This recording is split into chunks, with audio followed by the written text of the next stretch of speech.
turn off this music and get started. Good to see you, everyone. Sorry I'm starting a little bit late today. Going to give all you slackers a little bit of a grace period because I'm running a little late. So, what I'm going to do is I'm going to read the rules. I'm going to go through the positions, give everybody the final warning, and then finalize the bracket and kick everybody out who doesn't have a faction entered into their name yet. So, in any case, let's go ahead. Hold off for now. Going to throw up a browser capture. Ba, ba, ba, ba, ba. And let's take a look-see here. So, rules pretty straightforward. Prize, $10 Steam gift card in a position in the Season 2 playoffs, which will have a very large prize pool. From there, we'll see our casters. We got Help, Manbreed, and myself casting today's tournament. There's the Discord you can join to find your opponents. Very easy. I favor the missionary position myself. Oh, Hitman.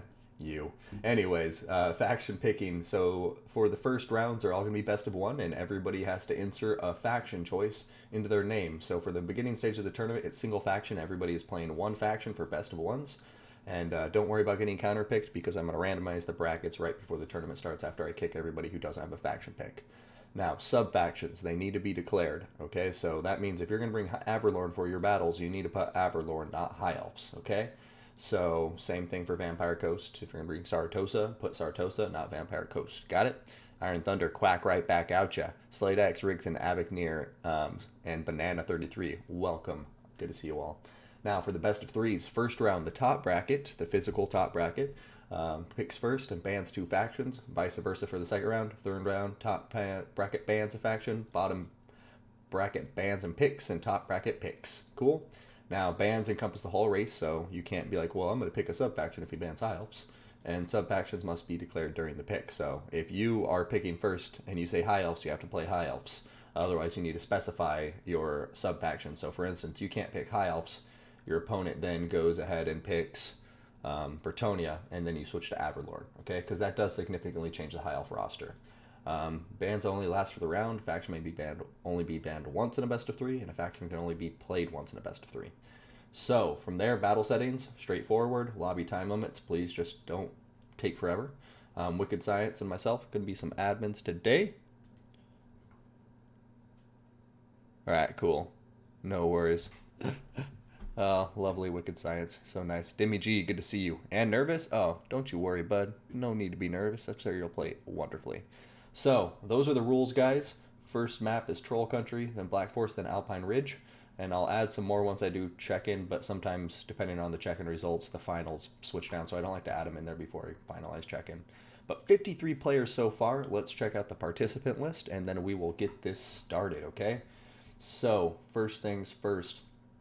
Let's refresh this bracket and see who has factions versus who doesn't. So, Han, Chosen of the Norns, Lizardmen. We have Shadowhunter with Vampirates. So, Vampire Coast. Thank you for putting the VP instead of BC and confusing everyone. Dowie for Orisha. We got Wood Elves for Kark. Iron Thunder is bringing Warriors of Chaos. Exciting, guys. I haven't seen a lot of Chaos players, so maybe we'll try to find Iron Thunder's game there. Ben the Barman. Hey, please add your faction in there, friend. Demandred, got Empire, Dimmy the Beastman. So Dimmy G bringing Beastman representing.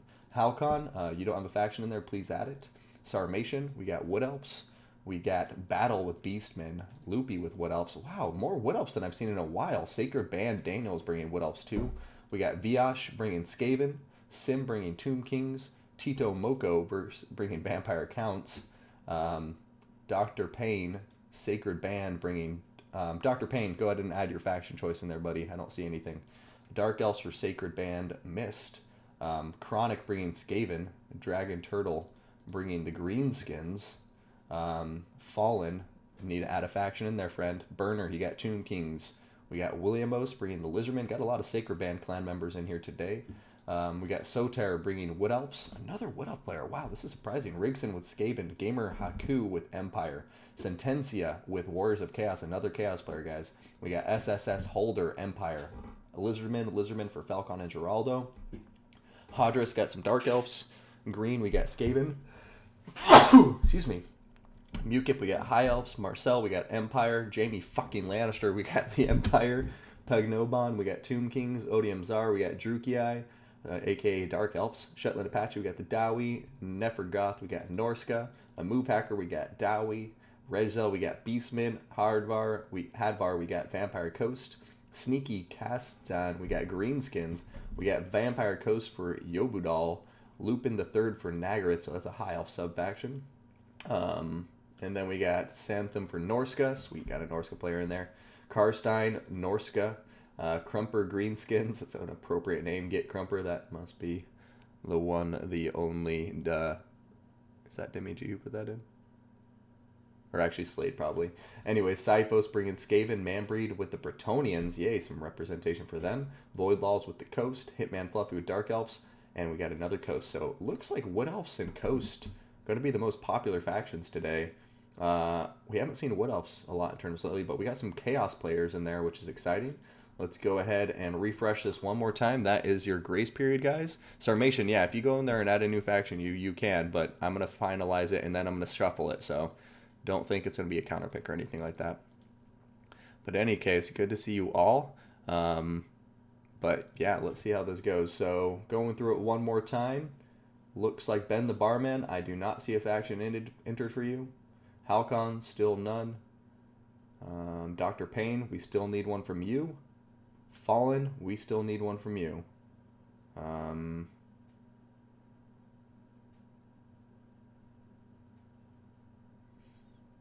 Okay, guys, so I'm going to go ahead and count to 10. 10, 9, 8, 7, 6, 5, 4, 3, 2, 1. Boom. Oh, Halcon is playing Lotus on the stream? Let me shoot Halcon a message then. I don't want to ban him again because I think that's happened before. And Halcon's a wonderful player, so let's not. So, El Halcon, where are you at?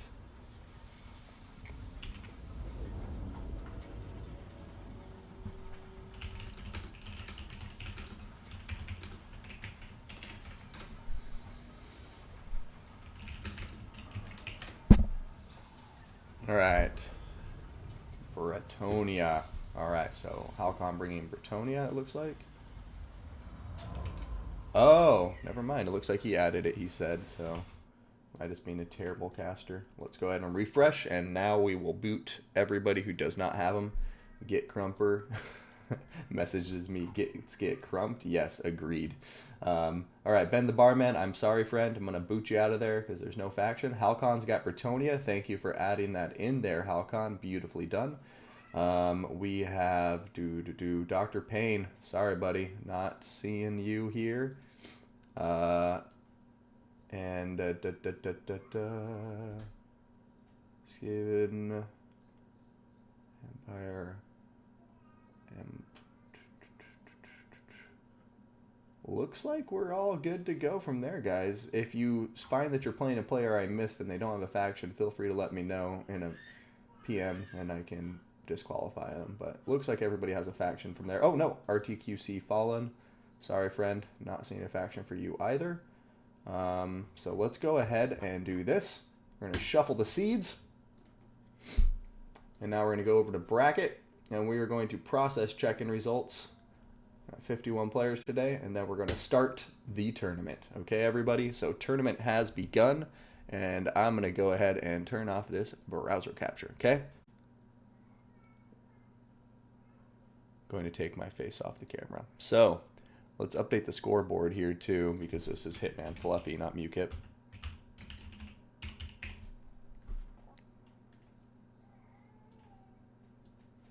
Boom, boom. Red player is going to be Dragon something. Why can't I remember his name? Dragon Turtle, which is a cool name. I should definitely remember that name. Dragon Turtle. And it's Dark Elves versus Greenskins. I don't know. I just am remembering to update the brackets. I mean, the banner. Sorry, guys. Let's see. There we go.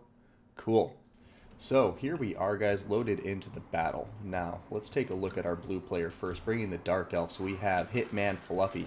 He's going to have 2 Repeater Crossbows up front, as well as what appears to be 2 units of Doomfire Warlocks, one of them being the Slaneshi Harvesters. Now, other than this, we are going to have for the infantry line what appears to be 2 Black Orc Corsairs with Hambos, make that 3. And then we're going to have 2 units of Dread Spears, one of which will be the Helibroni, a regiment of renowned Dread Spears who have poison. Now, other than that, we're going to have a cavalry contingent further fleshed out with the Knights of the Ebon Claw, a regiment of renowned Velociraptor riding Cold One Dread Knights. And then we will also... what else are we missing here? Okay, I guess just the chariot. So we'll have a single unit of Cold One chariots. I love these guys. We actually did a chariot micro focus in one of our previous streams this week, so see how Hitman Fluffy utilizes it. And then, of course, Malekith on top of his Razor Scooter that we all used to ride in middle school. And Malekith will have Gaze of Malice, Stand Your Ground, Soul Stealer, as well as Chill Wind and Power of Darkness, along with Destroyer. Now, for the Greenskins, we have the red player here, Dragon Turtle. And he is going to be bringing a very beautiful army. This is going to have the Hammer of Gork pretty far back. Hope he can protect it from those Doomfire Warlocks. We'll see how that plays out. Aside from that, for the infantry, we are going to have a lot of Savage Orcs here. So what appears to be 4 units of Savage Orcs, a front line, or make that 5 units of Savage Orcs, as well as 2 units of Orc Boys. He's going to have 2 Trolls backing up the Orc Boys, as well as 3 Orc Error Boys. Aside from that, for his cavalry contingent, we will be seeing what appears to be 2 units of Orc Boar Boy Biggins. Their armor piercing and bonus versus large to protect the flanks. He will also have Mogrim's Mangy Marauders, armor piercing missile riders, wolf riders that is, and then he will be bringing some Forest Goblin Spider Riders for that poison and speed to help protect and pin units in place for his Orc Boys to kill, I imagine. For the leadership of the Greenskins, we have the one, the only Azag the Slaughterer up on top of his Wyverns, Golmuncha. We got Gaze of Malice, Stand Your Ground. Just kidding, I'm looking at the wrong thing. We got Wa, Soul Stealer, Spirit Leech, as well as Foe Seeker. Now that will be it. Good luck, have fun to both players, and let's take a look at how this battle begins to break down. So, right off the bat, we're going to see a Soul Stealer going down on top of the Slaneshi's Harvester, and I love that decision. Kill some of these models. These are very, very threatening units for the Greenskins. Right now, they have a speed of 92. Mogrim's Mangy Marauders have the same speed, so they may be able to stay just ahead. And it looks like the Slaneshi's Harvesters are going to pull off and run away from the chase as they see these Boar Boy Biggins approaching with Azag. So a very good initial play there from the Greenskin player, using a very low-cost spell to chase these guys off, do about 1/5 of damage. And now the Knights of the Ebon Claw, though, are coming in, and it looks like Azag is going to pull off. Got some slight lag going on in this game, but overall it's still running smoothly, even though it's going a bit slow. Here comes some more Dark Elf reinforcements from Hitman Fluffy, pulling in these Cold One chariots. They are a very powerful unit, and the missile damage is very real, so it looks like he's getting them nearby to do some chip damage. Mogrim's Mangy Marauders still firing away towards the Slaneshi Harvesters, and now they're going to be hitting the Knights of the Ebon Claw too, just based on proximity, and some really good damage. And then look at the Hammer of Gork just smashing these Black Orc Corsairs. Hammer of Gork is an absolutely beautiful unit, and this Greenskin army, I have to say, is looking really good, and it's actually playing itself very well right now.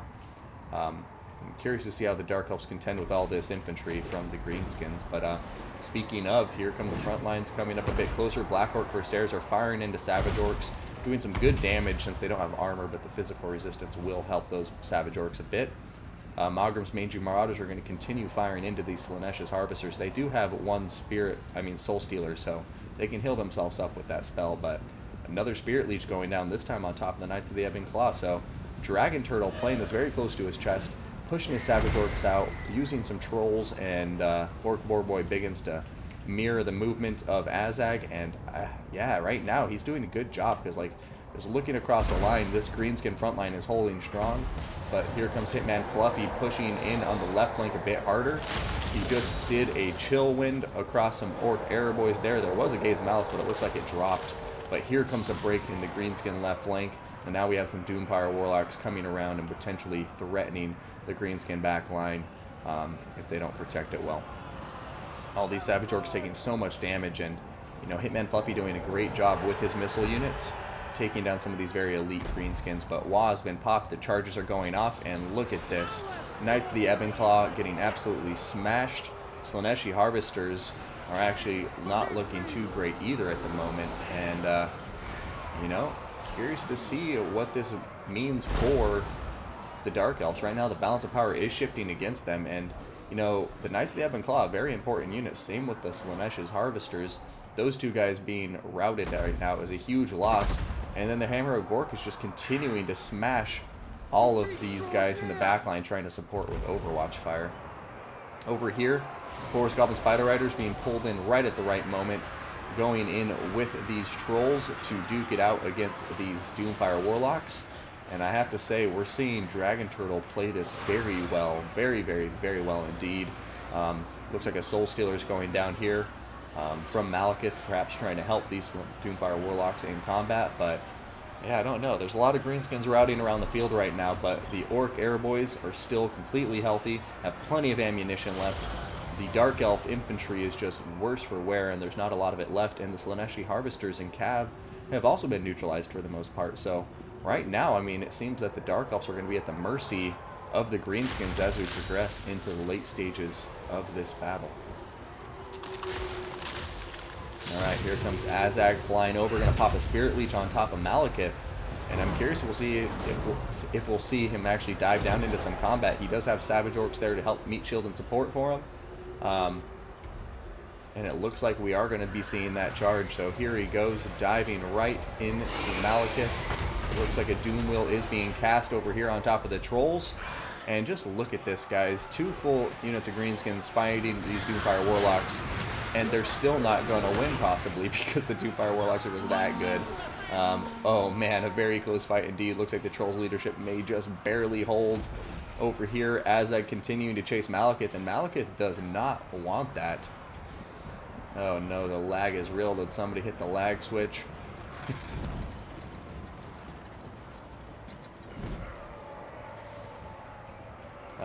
Beautiful, beautiful fight. This battle's been very good from both players, but yeah, this greenskin army is being utilized very, very well right now.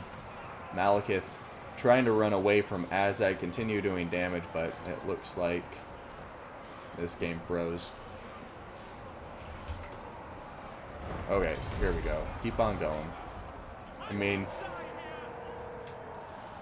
I think at this point I would call the battle for the greenskins, not to be anything, not to doubt Hitman Fluffy, but it does seem like it's very unlikely he'll come back from this. However, this could be a very critical moment for the greenskins / Dark Elves. I mean, if these repeater crossbows can take care of Azag right now, that would be such a huge loss, and very much could potentially swing it in favor of the Dark Elves just because of the leadership issues that greenskins armies tend to have, especially a greenskin army like this that consists of a lot of trolls and low-tier, mid-tier infantry units. But Azag is flowing around very lackadaisically. Looks like we're going to start off with a bit of a laggy first match for today's tournament, but at least it was a good match.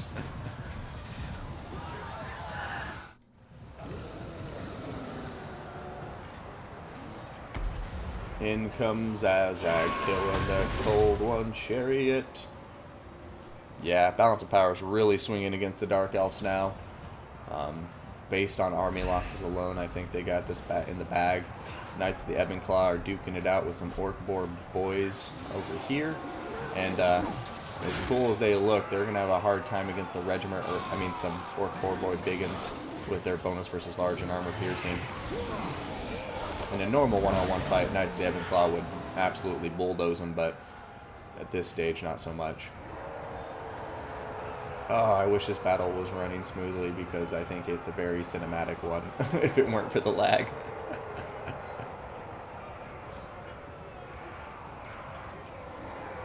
The Harvester screamed lag. I think you're right, Cyphos. I heard it too.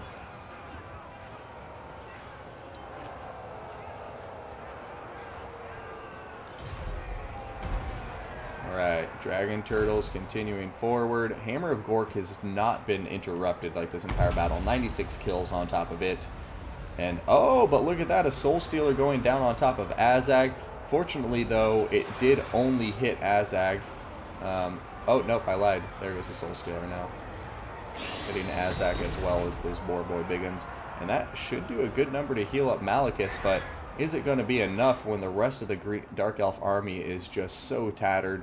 looking so unconfident and incapable of winning. Nicely Evanclaw hanging by a thread here. We got some Savage Orcs coming in to reinforce.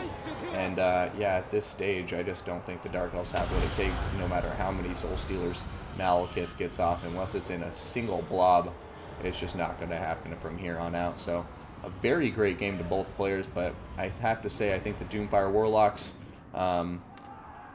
needed to be utilized better to pull that through for Hitman Fluffy. Very well played to both players, but I think right there we saw that Hitman Fluffy did not get his Doomfire Warlocks on top of the Greenskin ranged quick enough. One of them still got very good kills. The Slaanesha's Harvesters actually got shut down pretty effectively by Dragon Turtle. So very well played to him. I love the army composition here. Hammer of Gork, one of my favorite artillery pieces in the game. It's very cost efficient, only 800 or 900 points, 99 kills here, very accurate. The trolls were invaluable, giving that mass and able to smash down the infantry and other cavalry units. And yeah, he just played this very, very well. I think if Hitman Fluffy wanted to win this, he needed to use these Doomfire Warlocks way more aggressively, shut down the Orc Airboys and the Hammer of Gork as quickly as possible. But obviously easier said than done because Dragon Turtle's army composition was just pretty solid here.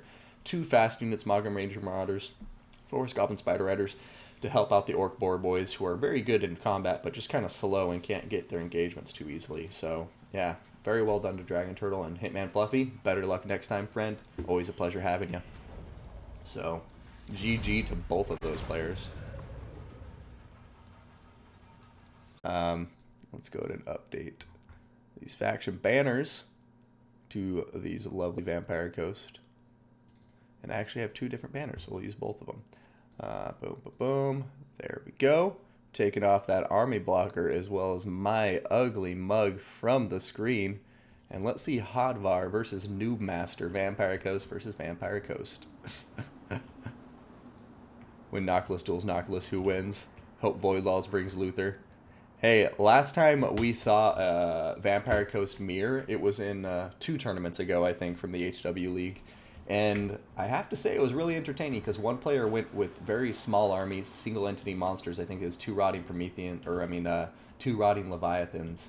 Very rush build. And then the other player went the opposite and had a ton of cannons and handguns and stuff. And so it was a pretty epic showdown.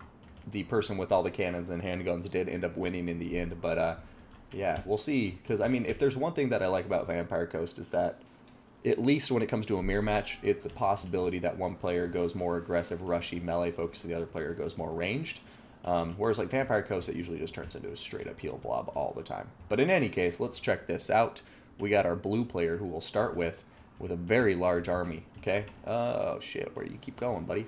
With our Vampire Pirates here, down on the ground. Get a good look at these zombies. We are going to be seeing, oh goodness gracious, 1, 2, 3, 4, 5, all right, so 4 units of zombie gunnery mob with handguns. We are then going to see 1, 2, 3, 4 just regular zombie gunnery mob. He is going to have what appears to be 5 of the zombie deckhand mobs and then another 5 of the zombie deckhand mobs, but this time with polearms. Armor piercing. These guys are very, very effective indeed for their cost at 400. Now, for the rest of this army, we're going to just have artillery, okay? So, checking out the artillery, it does appear we have 1, 2, 3, 4. So, all of these are going to be carronades. And then for the leadership, where are you at, Noctilus? I'm guessing you're Noctilus at least. Of course it's Noctilus. Who else would it be? Count Noctilus sitting here with Captain Roth's Moondial. And then we're going to have a Wraith Storm, as well as Arcane Conduit, Pit of Shades, Melikos, Mystify Miasma, Invocation of Nehek for those heals, Drown Dead for the summons, and that will round it out along with Smoke and Mirrors to give him that speed buff whenever he's casting. Now for our red player, we have Noob Master 69, and his army's going to have a bit more monster flavor. So we're going to have 4 zombie deckhand mobs up front, the Tide of Skuld being the Regiment Renown up front too with their Frenzy. He's going to have 4 units of Mournguls, and now these Mournguls should do very well against a lot of the infantry on the other side of the field. We'll see how they fare against the handguns though. Those Mournguls will be backed up by 3 units of zombie deckhand mob with polearms. and then we're going to have 3 units of zombie gunnery mob with handguns, one of them being the black spot.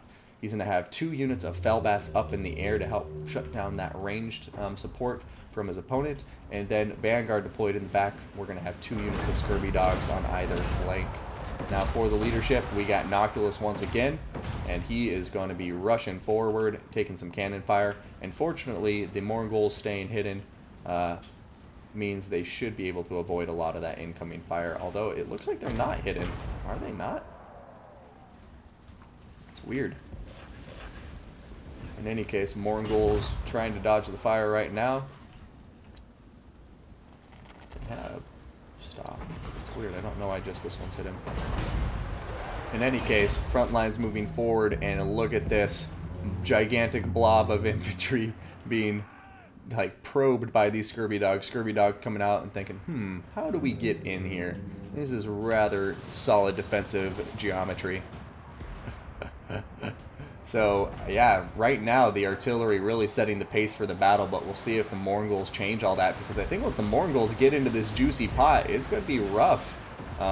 However, the ranged firepower is nothing to scoff at, and we are seeing so much damage going in on top of these Mongols and Fellbats as they close the gap, and I worry that a lot of the rest of Red Army is too far behind to help out. But there they go, diving into combat, the Fellbats, trying to shut down much of this ranged fire as possible. Mongols getting down on top of some really good engagements, and as long as they avoid the pole arms, they should be impervious to most damage in terms of melee combat. Over here, though, how's it going to play out? The Carronades are continuing to fire away, but we have Fellbats in the back line, and the Mongols are diving in there, and it looks like a lot of the range fire for our blue player, Hardbar, is actually getting shut down right now. So rush approach may start paying dividends as the battle progresses, and he shuts down more and more of the range units from the blue side. However, we're going to see a very tough fight in the meantime, as just blobs and waves of zombies are crashing into each other. It's going to be rather hard to make ass from head of this.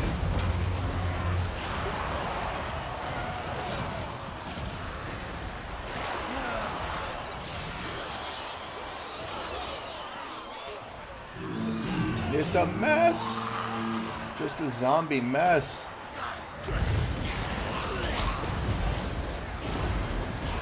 Oh, look at this, guys. We got a Noctilus duel in the center.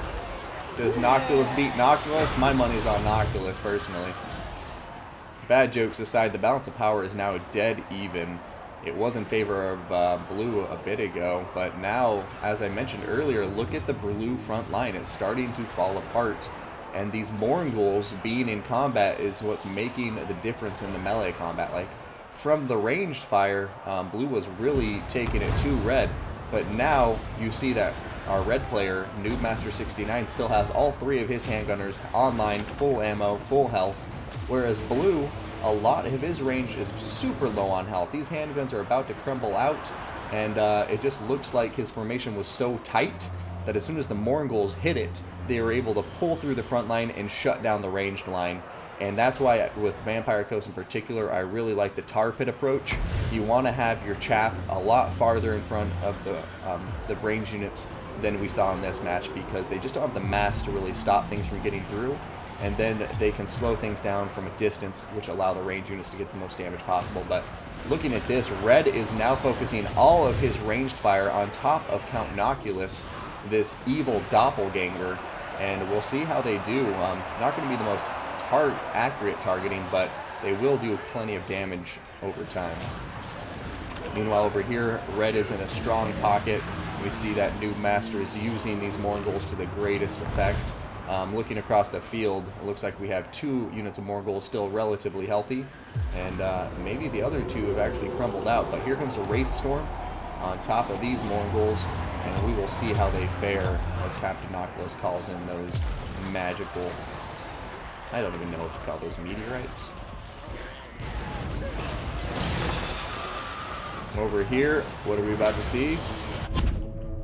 Oh, a pit of shades going down on top of this big blob and doing quite a lot of damage to all the infantry in it.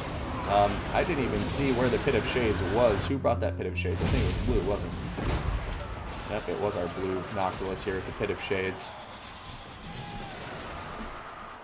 Both Noctilus still full health, but now looking at it, you know, blue was able to crumble out a lot of noobs' forces there with that Pit of Shades. However, the balance of power is same. It's in favor of our red player. And I'm inclined to agree just because look at how healthy these three handgunners are. Those three handgunners are all still very, very healthy. And even if they're just the only things left on the battle, I think red will be able to win it out because blue just won't have the speed to catch up to him. But enough guessing. Let's see how it plays out. Noctilus over here, combat with a lot of chaff units. The handguns continuing to fire away, killing off what appears to be more of these zombie chaff and taking out the range units like this artillery. But yeah, at this point it does look like the mirror match is going to be going in favor of our blue player. Handguns going to be firing out into the sea of zombies. Going to see a summon coming in from blue, but yeah, at this point I think the writing is on the wall. Although, one Mongol left at this point. It looks like the other Mongols have been taken out. The zombie summon coming in here. I love what they changed to the zombie summons and how they work now. So much better.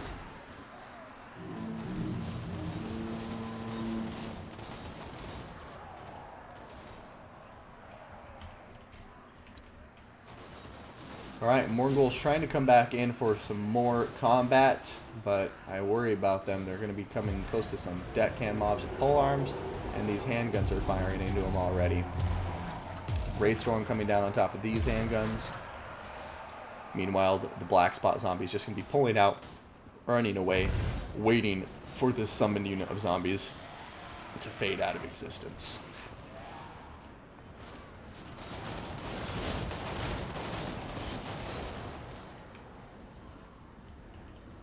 Okay, there we go, chat. I mean, is it getting more and more even by the second? I just don't know. He has plenty of ammo left, and I think that's going to be the distinguishing factor here. Just because there's enough ammo here to kill off the rest of the zombies by itself. This summons unit, although it's in a threatening position, I think is going to be fading out of existence pretty soon here. And, yep, there they go. Crumbling, crumbling, gone. All those zombies just fell to the ground dead. Their minute and a half of life up. Mongols coming in for support. And yeah, both players is playing this very close to the chest, playing it very tactically. Have to like that. Here comes some Wraithstorm getting called down on top of the blue Noctilus this time. Gonna do a nice little bit of damage and knock him over for a second.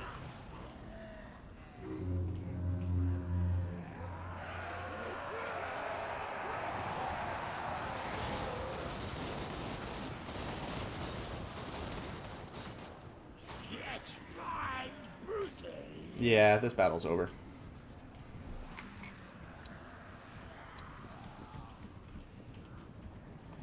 Just, yeah, there's way more tools in Noob Master's toolkit, and that's why overall I would have to say I like his army more, just because it has more variety, and that's useful. However, what I don't agree with is, well, I guess they aren't losing any health. I think that was a good opportunity to charge and crumble out the deckhand mob, but looks like these guys are already crumbling, so he's just going to wait for it to happen. And here comes the charge now. Mongols coming in. Running on their two hands like a bunch of freaks.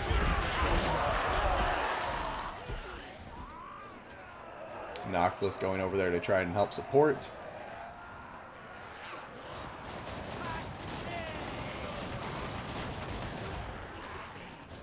Beautiful. Fire. Retreat. Noctilus coming in here. We got another crossfire coming in. Boom. These guys getting shot down to death. These guys getting shot to death. And Noctilus is just going to find himself in the middle of a very deadly crossfire here without any allies to support him. And that's going to be a GG to Noob Master 69 as well as to Hadvar. A very close game. Well fought to both players. But I'm going to go ahead and I think call that for our red player here. to go predicting the outcome just because I personally don't see how this works the other way around. Wraith Storm going down on top of Blue Noctilus again. And, yeah, at this point, I think it's just a GG.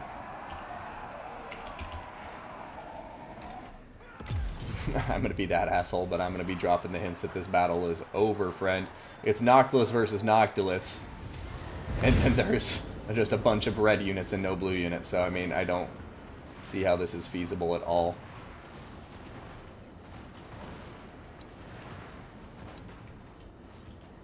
Yeah, this is all over.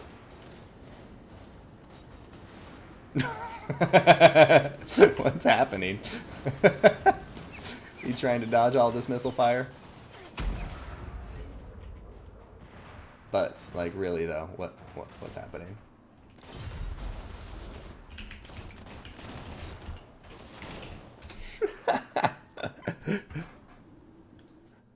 At least 5 minutes of Noctilus whacking. Yeah, he has to attack.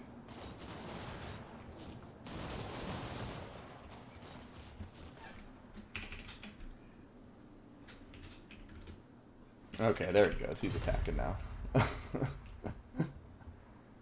Well, this is going to be an epic showdown. Take cover! Hide behind rocks! It's a very Noctilus thing of you to do.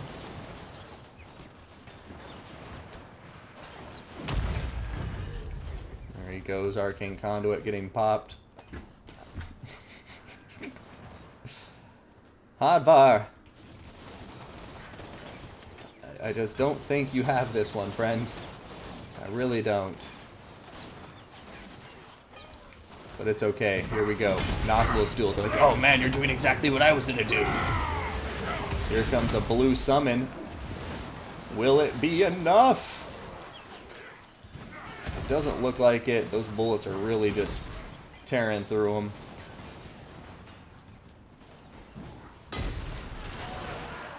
Healing Cap being met for blue Noctilus, and you know what, guys, I'm feeling lazy, so let's just watch this.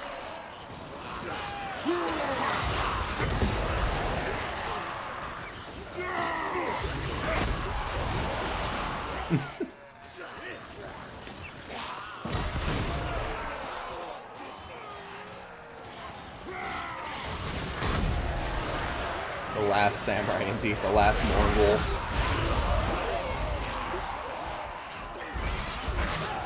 Kill them all!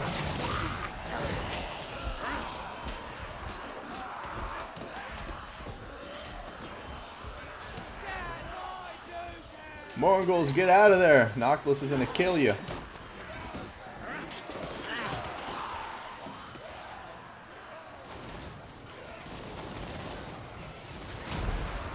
Missile fire continues. Another Arcane Conduit on top of red Noctilus. Da da da da da da da da. Do do do. Yeah, red? Who knows? Will Noctilus lose to Noctilus? I don't know. Invocation of Heck going down on top of this Noctilus now, and this one's hit his regen cap, so yeah. Summon's gonna crumble out. This Count Noctilus is gonna be about half health compared to the other one, getting shot in the back. And that should be the GG as army losses start kicking in. Balance of power is 75% in favor of Noob Master 69. And once again, another mirror match where, maybe not the most entertaining of mirror matches, at least we got to see some very different approaches in terms of the strategy these guys decided to employ with Mongols versus mass range.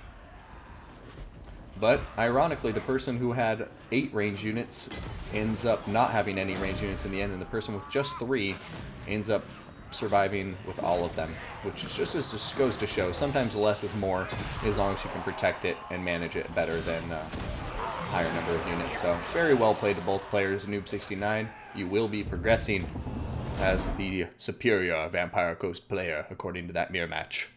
But let us go ahead and throw up off screen here and see what I've been missing in the chat. Nocti doesn't know what army losses are. All his army were losses. Yeah, good game to both of them. Paris Nexus, welcome to the stream. Bridge Burner, good to see you. Patol 92, good to see you too.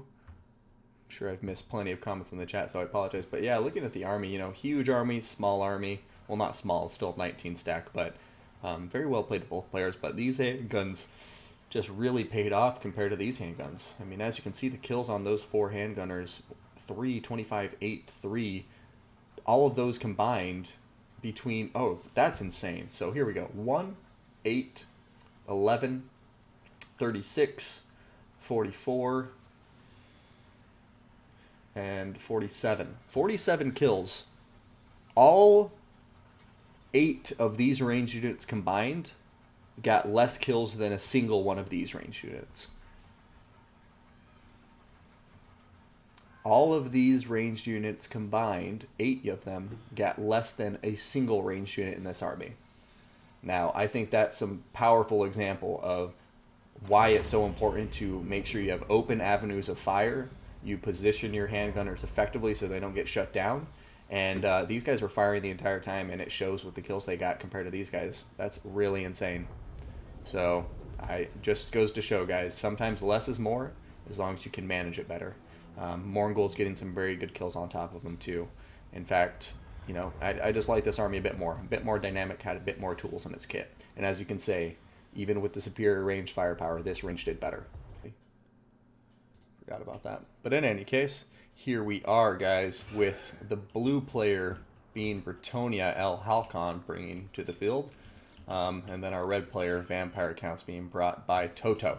So, let's go ahead and check this out. So we're going to have 3 units of Peasant Bowmen, 2 of them with pox arrows. We are going to have an infantry line that consists of 3 Peasant Mob, make that 5 Peasant Mob. He is going to have 3 Foot Squires, one of them being the Beast Slayers of the Stone. He's going to have what appears to be 3 units of men-at-arms with pole arms as well. So a lot of armor-piercing units in this army from Bretonia. Some good infantry fighters up front, and then a lot of chaff to support the bows and the men-at-arms with pole arms. Now, for his fast contingents, we're going to have up in the air 2 units of Royal Pegasus Knights with their magical damage and bonus versus large. And then we'll also have a unit of Hippogriff Knights up in the air. So a very strong air force being brought by the Bretonians. Now, for the rest of the Bretonian army, we are going to see the leadership squad consisting of what appears to be a Grell Relique and the Fey Enchantress on foot. Fey Enchantress doesn't have Earthblood and nothing else, as well as Mist of the Lady, Life Bloom, and Arcane Conduit. Now, for the Vampire Counts being brought by Toto, we are going to have what appears to be 5 units of zombies up in the front of his formation, acting as that big meat shield. 3 units of skeleton spearmen, 1 on his left flank and 2 on the right flank. We are going to have 3 units of skeleton warriors, 4 units of skeleton warriors, and 1 unit of Graveguard being the Sternsmen. He's going to have 2 units of Crypt Horrors in the back line. Don't see those too often. And then we're also going to have 2 corpse carts with unholy lodestones. Now, aside from that, up in the air, we will be seeing a Terrorgeist. And then on the other side of the field, another leader on a Terrorgeist being the Strigoi Vampire Lord, guys. So here he is. There's the other one, not the Strigoi Ghoul King. The Strigoi Vampire Lord is going to be on top of his Terrorgeist. Oh my god, if I can keep over him. He's going to have Ghoul King Usherin, Opal Amulet, Power Stone, Command of the Unliving to some of those Crypt Ghouls and possibly Crypt Horrors, Invocation of Heck, and Spirit Leech, as well as the Death Streak Breath coming in from those Terrorgeists. Now, Vanguard deployed in the back. We are going to see the Vampire Counts putting some Direwolves ranked up to level 3, and that rounds out our forces. Good luck, have fun, and let's see how it goes. So, the rule break initially from the Vampire Counts player is really going to hurt him because, as we can see, the Fey Enchantress, as well as these Pegasus Knights, are pushing straight up for the Terrorgeist. Vampire Counts have no ranged units to support their aerial units, and so it looks like Halcon decided, well, he broke the rule, showed some of his cards, so I'm going to go ahead and bring a counter army to 2 Terrorgeist, which will consist of a lot of Pegasus Knights. And Royal Pegasus Knights are exactly what you need to kill Terrorgeist. They will do very, very well in that combat, and now he's going to completely surround it. Imagine maybe throwing an Earthblood to keep him extra healthy. But yeah, this is going to be a very rough start for the Vampire Counts, as they're about to lose 2,000 points initially in this battle and not be able to do a damn thing about it. Strigoi, the Empire Lord, is on the opposite side of the battlefield, and his army is actually pulling away from it. Got to see this army pushing towards the Bretonnians, but right now the momentum is so far in favor of the Bretonnians because, I mean, the Vampire Counts just lost their Terrorgeist. Such a big loss. Now, not only is it going to be an uphill battle, but now Strigoi Vampire Lord is fucked. Oh, Toto is going to concede defeat, guys.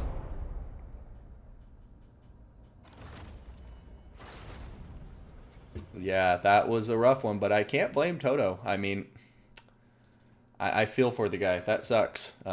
He made a rule break. It's a bummer. But as a result of that rule break, he showed Halcon what was in his army. And then Halcon countered it hard. That's why you got to avoid a rule break. You know, you're not guaranteed to lose, but it does put you at a significant disadvantage. And right there, Halcon killed one unit. And then Toto conceded defeat, and that was that. So,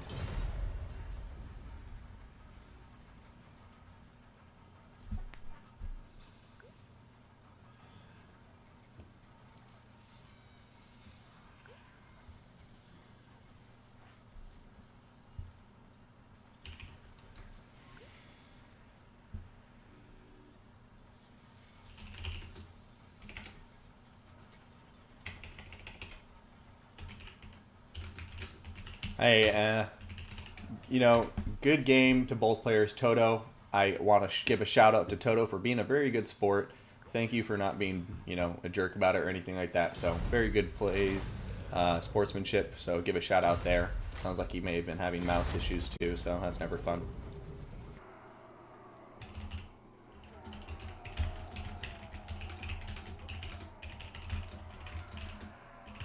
Alright, sorry guys. I was just replying to somebody in Steam. Let's take this army blocker off as well as my ugly mug. Looks like we're getting loaded into the battle now on one of my favorite maps, MP Alpine Ridge. For a grudge match, the dwarfs versus the Ratmen, the Skaven. Segunu, you think Falcon wins? Alright, well, we'll see. I mean, if there's one thing I've learned is to never doubt Falcon's ability. Oh shit, we're going to go over these armies very soon, and I think it's going to be fun. So, with the Skaven, oh shit, we're going to have 4 units of Skaven slaves. We're going to have, 3 units of Skaven slave slingers. He is then going to have a unit of Stormvermin and Sword and Shield, the Rattlin Gun weapons team, and then aside from that, where else do we got out here? We're going to have 2 units of Giselles and 1 unit of Natty Boo Boo Sharpshooters, bringing us to a total of 3 Warplock Giselles. For the rest of this Skaven army, we're going to have what appears to have been 3 units of Doomflayers, as well as a Doom Wheel on Ikit Claw and a Plague Priest. Now, Plague Priest is going to have the Vermintide Summon, and that stone that gives him some physical resistance and extra leadership. And then for Ikit Claw on top of his Doom Wheel, if I can find where he ran off to. There you are, Ikit. We got him with Howling Warp Gale. Oh, damn. As well as Warp Lightning. And I think that's going to be a very painful thing for our Dowie army to deal with because of the Howling Warp Gale and the overwhelming number of Warplock Giselles. Now, up in the air for the Dowie, we're going to have 2 Gyrocopters of Brimstone Guns and 2 Gyrocopters. We are then going to have the Skyhammer Regiment of Renown Gyro Bomber being brought to the field. Over here in the forest, the rest of the Dowie army will be in defensive geometry position. Going to have the Warriors of Dragonfire Pass, unit of Longbeards with Great Weapons, another unit of Longbeards with Great Weapons, 2 units of a single unit of Dwarf Warriors, and then 2 units of Longbeards in the back. For the leadership, we got ourselves a Master Engineer. Master Engineer is going to have the Fiery Ring of Thori, and then he's going to have the Entrenchment ability.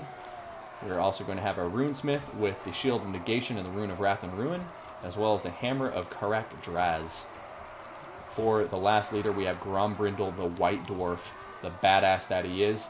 He is going to have the Rune Axe of Grombrindle, as well as Flash Bomb and Foe Seeker, along with Grombrindle Has No Fear for that map-wide unbreakable trait for his army. Only one-time use, though, so I'm curious to see how this plays out. Now, without further ado, let's take a look at how this battle breaks down. Dowie going for a more corner-focused deployment with everybody in trees, avoiding any fire coming in from the Skaven. And the Skaven have a bit more of a wide approach, but unfortunately for the Dowie, it looks like this deployment is not going to go well for them because we have all of the sharpshooters over here and all of the brimstone guns right there. And these guys need to pull back before they just get sniped so quickly by all of those sharpshooters. Here they go, pulling out now. The Natty Boo Boo's sharpshooters and the Warplock Giselles sending in fire, but it looks like they're not going to be able to get it in there as these guys are going to pull out of range just in the nick of time to avoid any incoming damage. So I'm curious to see how this goes. The Move Hacker is a very mobile army, so the advantage for mobility will be going to him. And as long as he can avoid the sharpshooters, he should be able to get a lot of good damage done, especially when it comes to these chariots. I'm curious to see how 4 gyrocopters do when it comes to shooting Doom players. Looks like they are getting some damage down, and if they can take these guys out, it'll be super interesting to see how the battle progresses. A big Howling Warp Gale coming down, though. And now, these guys are going to be in trouble if they don't get out of it quick. Looks like the cooldown is almost done, and there they go, pulling out of that. And if they were smart, I would probably just keep pulling away. Just pull away. Don't let yourself get too much damage early on. You can't heal it up. You'll want to get out of there as quickly as you can. But look at this, doing a ton of damage to those Warplock Giselles. They don't need to worry too much about the Skaven Slave Slingers because the armor on top of Gyrocopters is pretty decent at 100. But yeah, I mean, right now, the Dowie Gyrocopter is doing some decent damage. They're taking a lot of damage in return, at least this one. But so far, they seem to be holding on okay. Natty Boo Boo Sharpshooter's going to be firing away at them. Warplock Giselles too, but the mobility here from the Dowie, which is something I've never thought I would be talking about. The mobility of the Dowie here is really paying dividends. The Gyro Bomber with its machine gun is doing quite well for itself and needs to be pulling out there because look at all that damage. Oh no!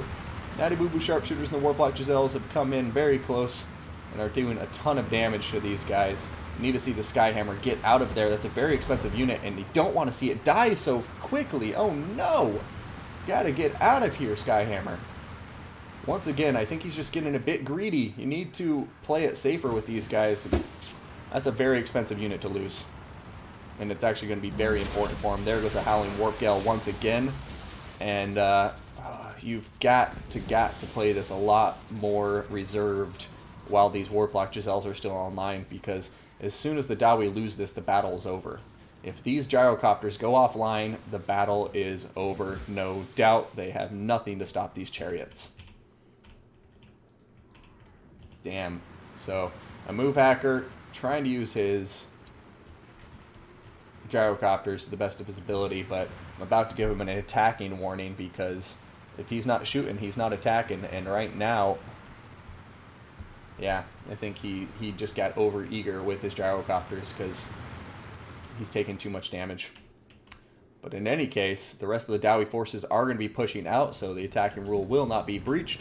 And here they go, running out of the forest from their hiding spot, coming out to face the Skaven. But here come the Doom players, and these Doom players are not going to be fun to deal with for the Dowie front line. Sharpshooters starting to fire in 2 on top of great weapons, and we'll see what happens from here. But Gyrocopters starting to come back in and threaten the Skaven rear.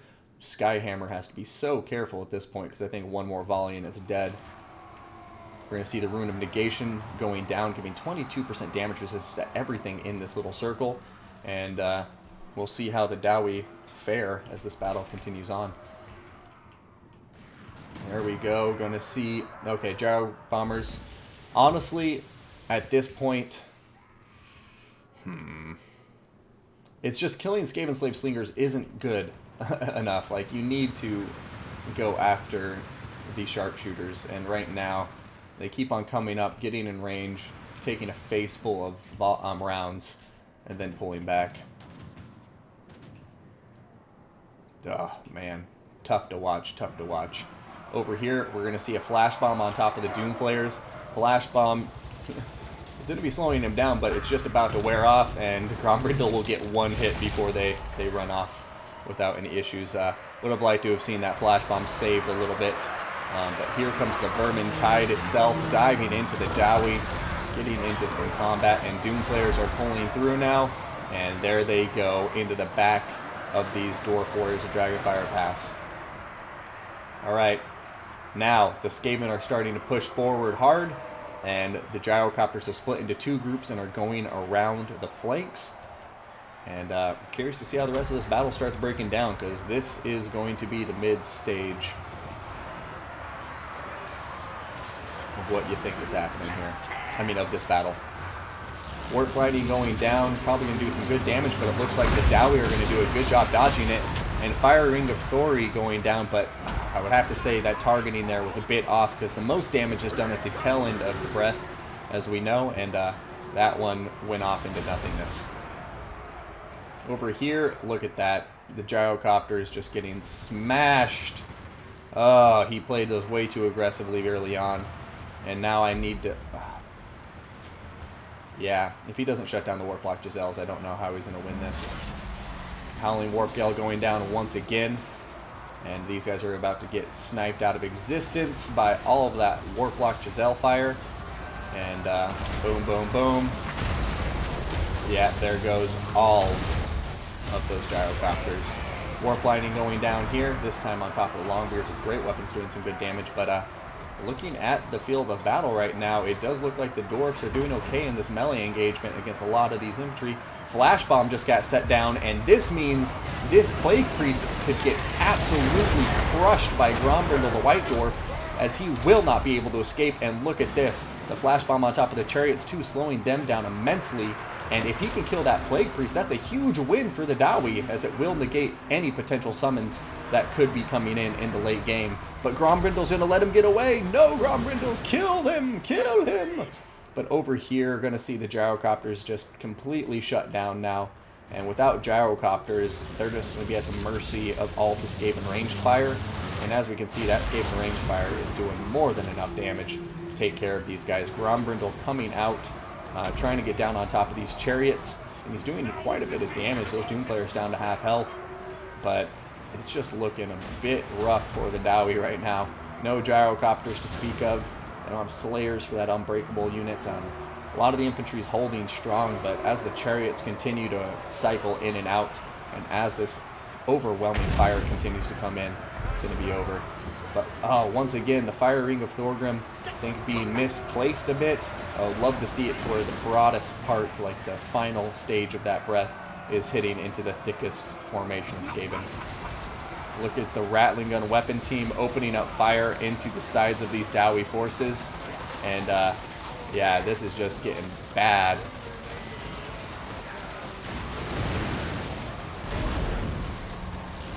Now it's just like the crossfire to end all crossfires. Oh man, that was a rough one. Very well played to both players. I think a move hacker was onto something there early on, but what he needed to do was time and coordinate his attacks better, because if he would have been pressuring with his Gyrocopters at the same time as infantry was getting in combat, I think that would have done a much better job of confusing the targeting of green here and allowing himself to maybe get on top of those juicy units a bit quicker, because once these Doom players and the Doom Wheel was committed into combat against the Dowie infantry, I think it would have been very easy for all of these Gyrocopters to rush in and kill the range units that the Skaven had. Obviously, easier said than done, and a move hacker is a much better Dowie player than myself, and I really liked his approach to that build. I think it's creative, and I want to give a shout out to that, but great game to Green. He will be progressing into the tournament moving forward now.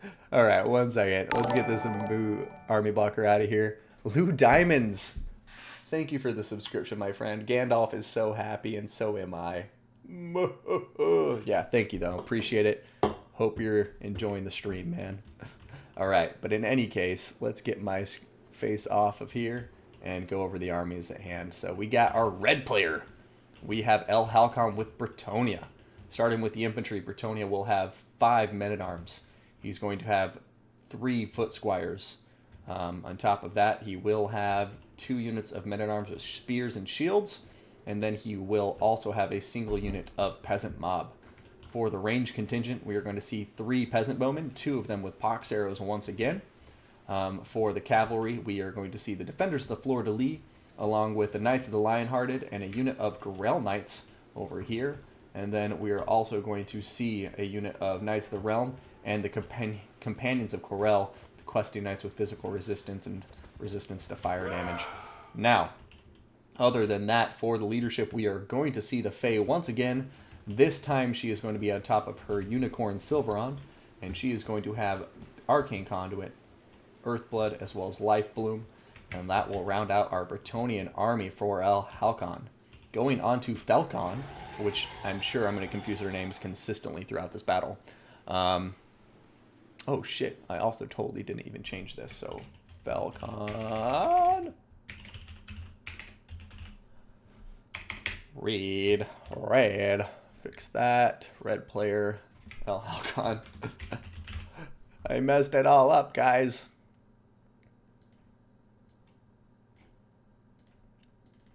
And High Elves. Shit, sorry guys. I'll go over his army as soon as I finish updating these banners because I'm an idiot.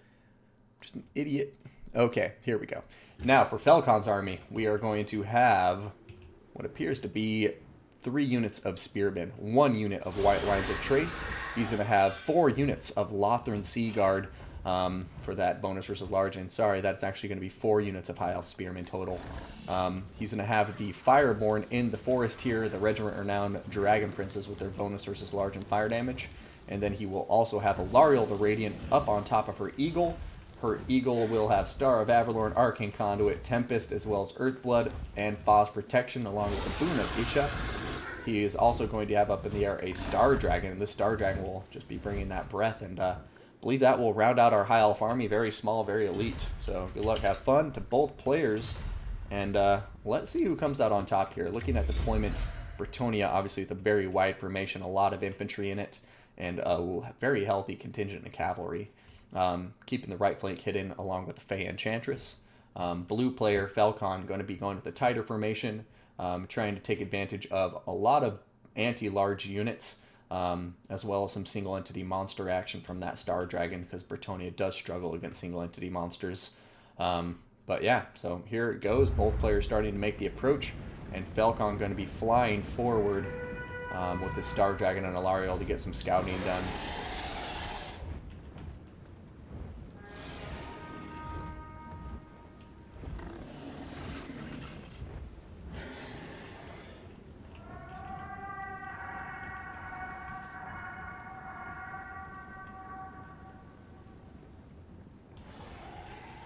Okay, let's keep going on here. Alright, Bretonnia going to be pushing out their cav right now.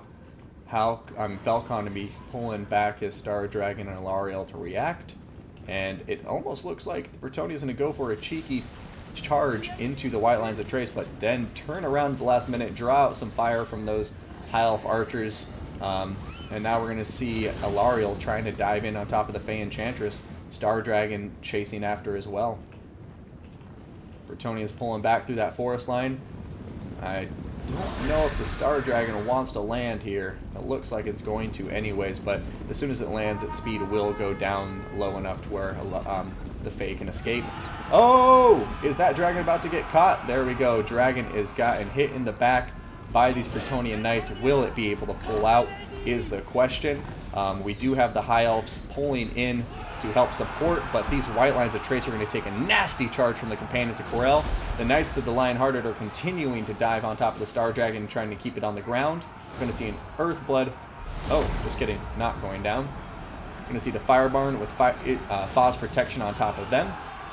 But they're taking a ton of damage in that charge against the Grell Knights. But the Star of Avalorn going down here, and that is going to be more than enough to heal them back up to full health. And we have some Spearmen and the Star Dragon coming in, and boom, those Grell Knights have just been crushed and probably won't survive that combat. I imagine they're going to route right off the edge of the map. Meanwhile, we have the Bretonnians coming around the flanks. We're going to see the Defenders of the Fleur-de-Lis, as well as the Knights of the Realm diving into the Lothran Sea Guard in the back. But these guys are bonus versus large. They're going to be dealing quite a bit of damage, but here comes a nice rear charge from the rest of the Bretonnian Cav. A big Earthblood going down, trying to keep them as healthy as possible. But looking at the field of battle right now, it does say the High Elves have an advantage, and the High Elves have done an excellent job of negating so much of the Bretonnian Cav. The Grell Knights have been killed. The Companions of Corel and the Knights of the Lionhearted are both very low on health, and Bretonnia is just losing a lot of the mobility power right now. While the High Elves have kept their Fireborn very healthy, Star Dragon is still full health, and Alariel is still just fine, and they still have 3 Lothran Seaguard back here who are just laying down crippling amounts of suppressive fire on top of the Bretonnian forces. There goes a big Earthblood from the High Elves. Falcon throwing that down on top of his Dragon Princes as well as this right flank of infantry. And now the Star Dragon is just going to be running through and causing terror as these Bretonnian peasants try to get into combat. But the Bretonnians do still have some more Foot Squires in reserve. 2 units of Foot Squires in reserve to be precise. And one of them's up here in combat. So we'll see once those Foot Squires start diving into combat if they can start chewing through the High Elf Spearmen and Lothran Seaguard. This battle is not over by any stretch of the imagination. We now see the Men-at-Arms, Spearmen-at-Arms diving in to try to shut down some of this Lothran Seaguard fire. But the Dragon Princes and the Star Dragon are continuing to chase down all of the Bretonnian mobility. And here we go, Bretonnian mobility diving back in here on top of the Star Dragon and these Spearmen, but I'm a bit worried about this decision to dive back into combat here. Terror is kicking in very quickly. Going to see the Knights of the Lionhearted diving in for a nice rear charge there, but balance of power is creeping further and further in favor of Averlorn and Falcon. However, as I say that, I do need to keep remembering that the Foot Squires are all still very healthy, and 3 Foot Squires could probably dish out enough damage to deal with the rest of this High Elf infantry. But Bretonnia needs to keep their mobility somewhat kept together, otherwise they have nothing to contend with this Star Dragon, and right now it's looking like it may be too late already. The Bretonnian Cav is just so tattered, so weak right now. I don't know if they can stand up to this Star Dragon at all. In spite of having some really good infantry options left, that initial engagement was just far too favorable for the High Elves, and they were able to just dish out way too much damage to important Bretonnian units while using Star of Avalorn to keep themselves healthy. Over here, the Peasant Bowmen with their Pox arrows are going to be shooting in here. Spearmen trying to get in on this Star of Avalorn action too. Sunfang, thank you so much for the follow. Hope you're enjoying yourself. But yeah, these Bretonnians are just in a very bad position right now. I think that initial engagement was just taken too early and without enough support from chaff units, and the High Elves were able to get a really, really important win there early on by riding off those Grell Guardians. Because the Grell Guardians were really going to be the best chance to take care of the Dragonborn.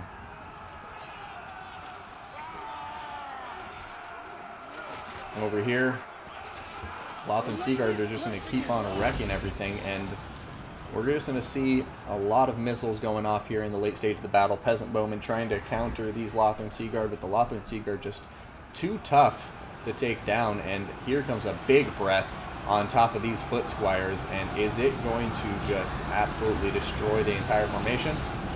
Uh-oh, we got a little bit of a lag switch, but I think it was just so we can see this breath in slow motion.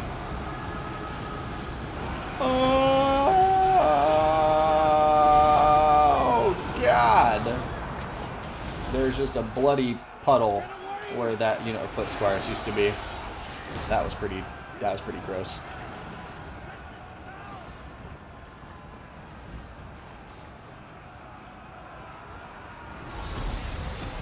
Okay, man. I have to say, Falcon has played this beautifully. Halcon is an excellent player. I cannot stress that enough. Halcon's Bretonnia is so terrifying to play against. And I have to say, Falcon has played this beautifully. He's gotten his heels down exactly where he needed them.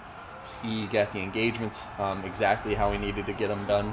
And he just prioritized the units right. Bretonnia, I think, got a bit overconfident there, trying to kill that Star Dragon early on.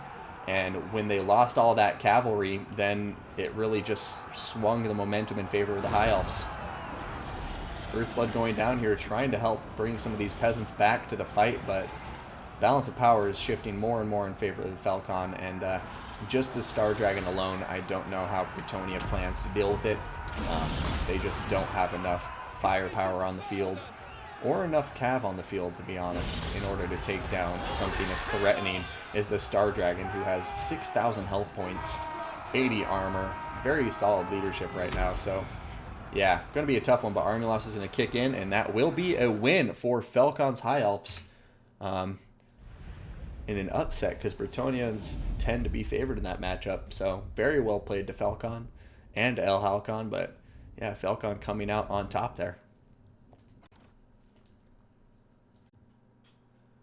One second. Army blocker, get you off. Get my camera off here. And then let's go ahead and try to get these guys in contact with each other, because they're hard.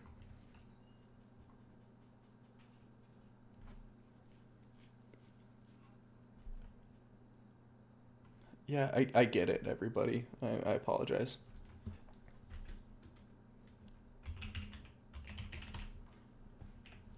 Void Law is your name.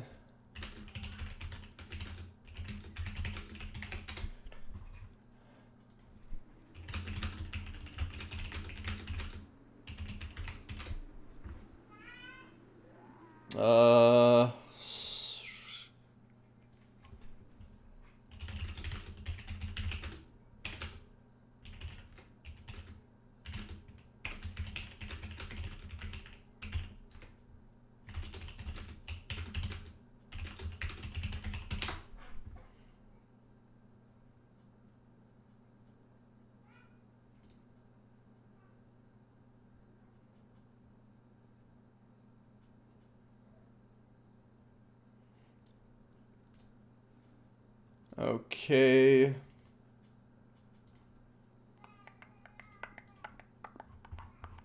I know I'm late, Dimmy G. Okay. Void Laws, New Master 69. Please go check into my Discord, New Master, and find your opponent. Okay, sorry guys. Let's go ahead and get back to this battle. Rarisha, I know, I'm sorry, bud. It's tough, and I apologize that I wasn't able to get to your thing, and that...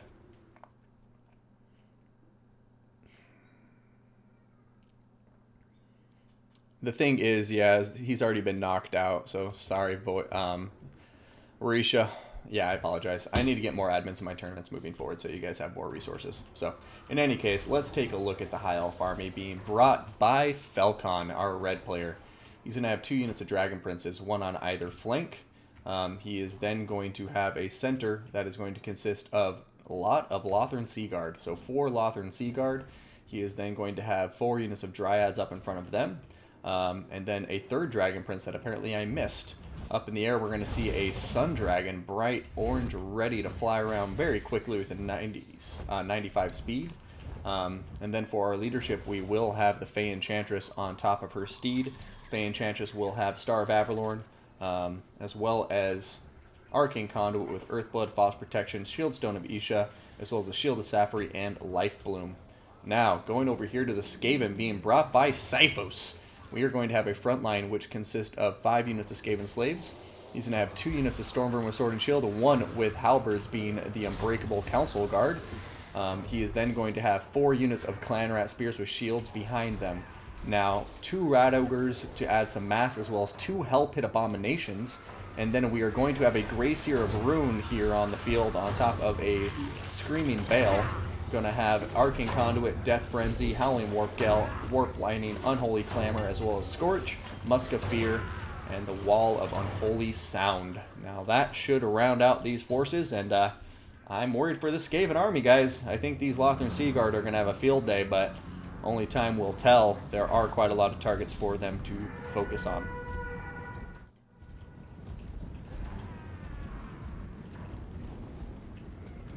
Yeah, no Skaven range. This is a full melee build, and I am very concerned at how it will do. However, Dragon Princes are not going to have fun time against Hell Pit Abominations, and so we're going to have to see Skaven kill these archers, and if they don't kill the archers, they are going to die oh so quickly, these poor Hell Pit Abominations.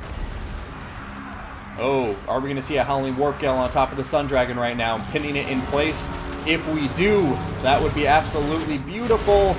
Is it going to happen, though? I don't know. The Sun Dragon is on the ground. Howling Warp Gale could pin it there, and that could be the end of the Sun Dragon if our Skaven player plays his cards right. However, Dragon Prince is doing quite a lot of work, and this Sun Dragon looks like he's going to be pulling out. There we go. Howling Warp Gale pinning it in place, and that Hell Pit Abomination as well as the Clan Rat Spear are going to be going in there. The Unholy Clamor is going to be popping. And Sun Dragon is going to get the Star of Avalorn, trying to save it desperately. But looking at this right now, it looks like the Skaven have done a good job of keeping the Lothran Seaguard back far enough away to where Hell Pit Abomination can do some good damage against this Sun Dragon. Sun Dragon staying healthy because of that Star of Avalorn, but it's taking so much damage in that combat against the Hell Pit Abomination. Both Hell Pit Abominations still very healthy. Rat Ogres, on the other hand, looking a bit worse for wear. This one over here doing okay with the assistance of a Warp Lining on top of these Dragon Princes, and the Unbreakable Halberds are still very healthy too. So right now, looks like the Sun Dragon, although taking a lot of damage, is going to get back in the air, and that will be a nice reset for the High Elves now that their Dragon is back up in the air, still relatively healthy. Lothran Seaguard, 3 of them are still full health. 1 of them has taken some damage. Got some Storm Vermin with Sword and Shield coming out here to fight, and Rat Ogres coming over to help too. But now this Hell Pit Abomination is going to get targeted by the Lothran Seaguard. Oh boy, oh boy! Over here, Storm Vermin with Sword and Shield are getting singled out and are now going to get terror routed by the Sun Dragon. And this is a close fight. I have to say, the balance of power pretty much dead even. But if the Skaven can take care of this High Elf range, I think they got it in the bag. But that's a big if. They need to kill these High Elves archers, because once they're dead, I think they got this in the bag.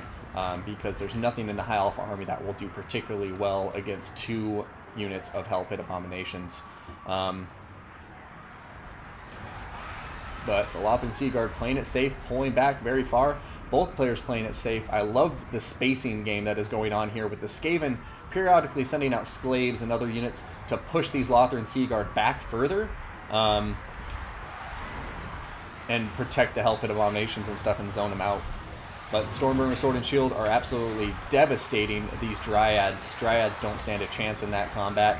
The armor's a bit too intense, but here comes a big breath from the Star Dragon, and boom! Going to do quite a lot of damage. Very good breath going in there. Unfortunately for the High Elves, their unit broke just in time to allow the Star Vermin to move forward and avoid some of that incoming fire. But now the Skaven are going all out. They are gunning it. They are rushing forward. Both Hell Pit Abominations still healthy.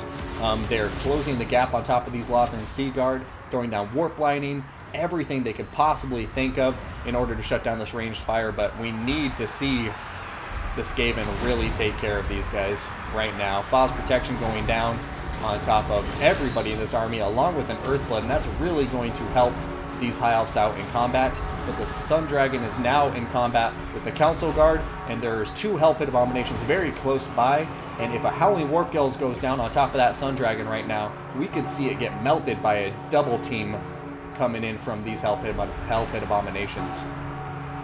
Right now, though, a lot of the High Elf archers are still online, and they're sending in crippling fire right now. This Hell Pit Abomination taking so much damage, below half health now, and that is how quickly the tides can turn when you have missile fire supporting you. Here comes the Gracier of Ruin, diving in, trying to help. Lothran Seaguard continuing to just put in so much fire, and the Skaven just aren't getting them routed. Okay, it looks like the Skaven Gracier of Ruin is going in just in time to help buff up the leadership of these Hell Pit Abominations. But right now, oh my goodness, what's going to happen, guys? Skaven Slaves and Rat Ogres duking it out with Dragon Princes. There's still 3 Dragon Princes on the field, 2 of them about half health. The Star of Avalorn going in there again. And yeah, the Skaven just aren't shutting down the High Elf range. And as long as the High Elf range is online, they're going to lose, because these Hell Pit Abominations are just getting absolutely melted by that missile fire. This guy is going to die. We'll see if he summons some Clan Rats. Nope, they don't even explode from his body. And yeah, I mean, right now, it looks like the High Elves, in spite of a rough start, are starting to pull this back, and the Dragon Breaths are just doing so much work. Diving into that Hell Pit Abomination, the fire damage doing a lot of work, because they do have that 22% weakness to fire damage. And there it goes. Lothran Seaguard have stayed online. Hell Pit Abominations have been neutralized, and that is going to be a high elf victory for Falcon, playing that very, very well, close to his chest. Sypho's playing this beautifully as well, but I think he just made a couple of mistakes there with prioritization, and as a result, Falcon was able to pull that back into his corner and win it. But a very good game to both players, and I liked seeing the Skaven build, not very typical to what we're used to seeing from the Skaven, especially in a current meta that's been dominated by Natty Boo Boo sharpshooters and warplock yourselves and so forth. There goes a Scorch, doing some nice damage on top of the Lothran Seaguard. Once again, seeing that I think it's cast a bit too close to the Lothran Seaguard. But yeah, there goes some more Warp Lightnings. Army losses are kicking in though, and the High Elves are going to be victorious against the Skaven.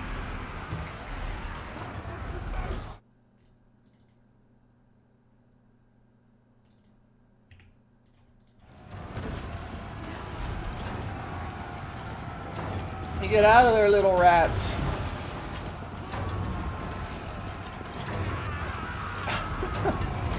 Get me out of here. Oh, poor Skaven. Poor Skaven. Yeah, those bells are loud.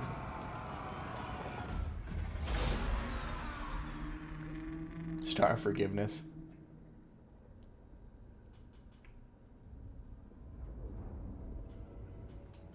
Sounds OP, please nerf. Another Star of Balance. Yeah, he really needed to kill that dragon so hard, but just couldn't quite get it done. He had a chance early on there where he got a ton of damage done, but as battle progressed, the Lothran Seaguard, like I say, needed to be neutralized. And as soon as these guys were allowed to continue firing, when the Skaven all rushed in, they were able to focus fire the Hell Pit Abominations down so quickly.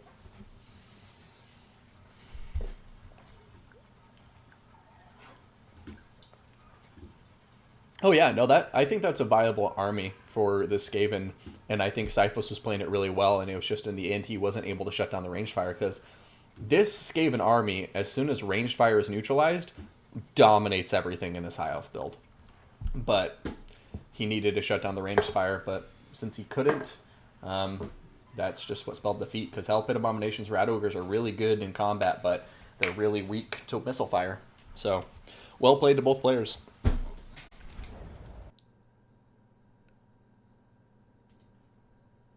Alright, jury decision. Glad you guys are happy with it. Let's go ahead and do this. Draw Empire versus Pirates. Cool. Let's go ahead and go to our replays. It'll probably be a bit janky at first. Watch replay. There we go, chat. Now, let's go ahead and throw this up as 0-0. Treat this just like a brand new battle. Marcel with a big Empire versus Shadowhunter. But here we go. Blue player, Marcel. Red player, Shadowhunter.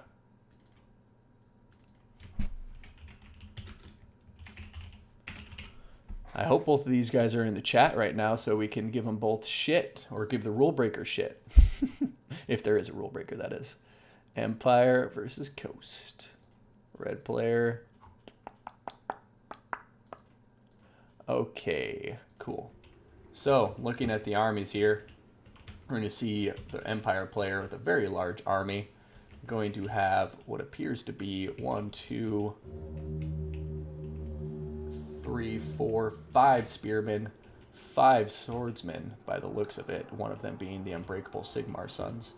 And then we're going to have 1, 2, 3, 4, 5 crossbows. We're going to have Empire Knights here, Silver Bullets on the far right flank, and another unit of handguns on our Free Company Militia on the far left flank. Then we're going to have another unit of Empire Knights over here, bringing us to a total of 2 Empire Knights. We're going to have a Firecaster. Firecaster's going to have Burning Head, Flaming Sword of Ruin, and the Fireball along with Kindle Flame, as well as the, whatever that ability is. I think it's the Blast, okay? And that should round out the army, besides the leader who's holding it down, which will be Boris Todbring on top of his horse. He will have the Midland Runefang, Crush the Weak, as well as the White Cloak of Ulrich, and Hold the Line. Now, over here for the Vampire Coast, we've got our other player, whose name is escaping me right now, Shadow Hunter, bringing the Vampire Coast with 2 Sirens, 5 units of zombie deckhand mob, 1 being the Skull Tide. He's going to have this Black Spot zombie pirate gunnery mob, and then he's going to have an additional 4 units, bringing out to a total of 5. He's going to have 4 units of zombie pirate deckhand mob with polearms, and then he's going to have hidden here a Vampire Fleet Captain of Vampires with Invocation to Heck and the Summon, as well as Hornswaggle, I believe, or is that Taunt? Yeah, so Taunt. And then up in the air, we're going to have our very own Luther Harkin. Luther Harkin's going to be on top of his Deathshriek Terrorgeist, and this Deathshriek Terrorgeist will have Slong Gold, Hornswaggle, Power Siphon, Deathshriek, as well as the Magical Void for that magic resistance. And Williamos1, thank you so much for the follow, man. I really appreciate it. So here comes the fight, and taking a look at it, if this is a draw, it's going to be a while. So I'm going to speed it up because...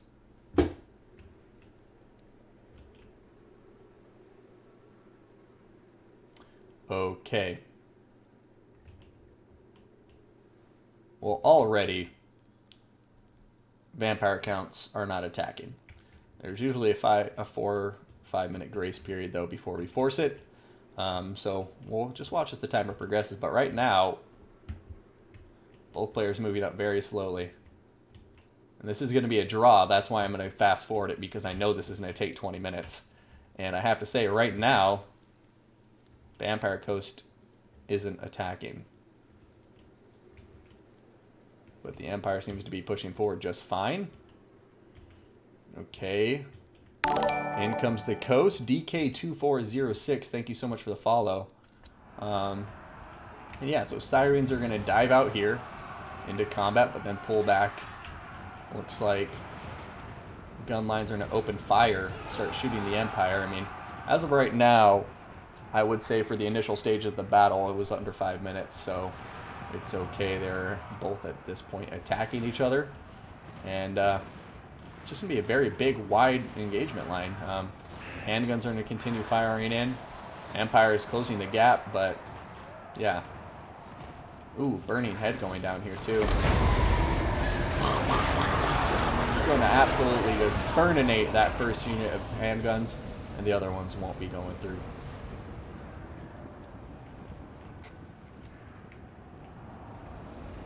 Okay, so here we go. Let's fast forward.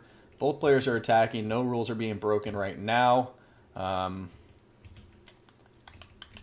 here, Luther Harkin taking quite a lot of damage against Boris Todbringer.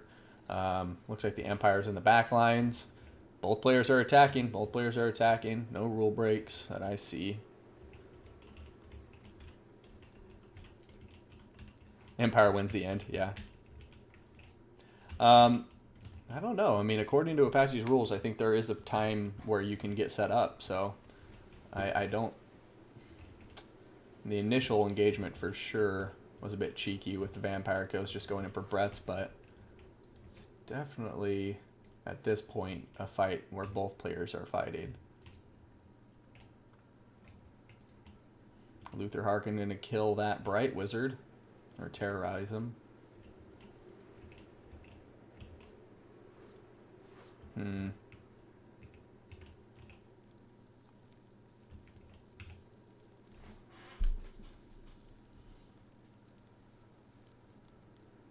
What are you guys thinking here?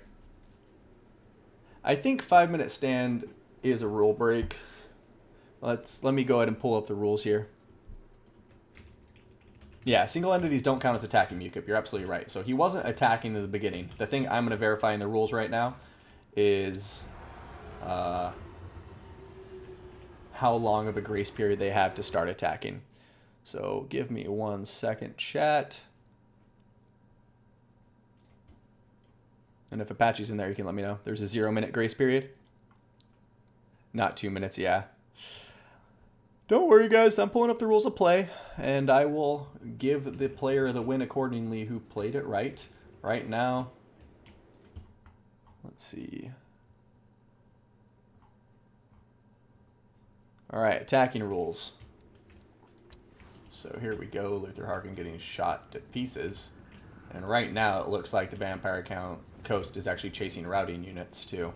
But in any case, let's see here. So, players must be attacking at all times. The following Tactics explicitly do not qualify as attacking, using magic, using abilities, single entities. Refusing to attack will lead to a default loss. Opponent streamers choose warnings. Tournament admins choose their judgment.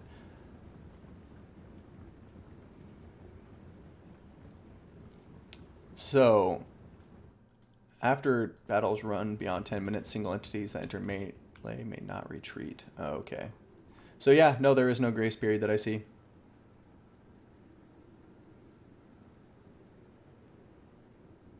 So yeah, that right there, I guess I was misremembering about a grace period, or as a rule that was there and isn't there anymore. So yeah, I'm going to give that win to Marcel, because there is nothing in the rules that states you have a grace period.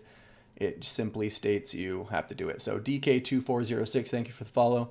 Catsan1999, thank you for the follow. But that's going to be a rule break, I believe, for the Vampire Coast. And I mean, look at this now. So right here,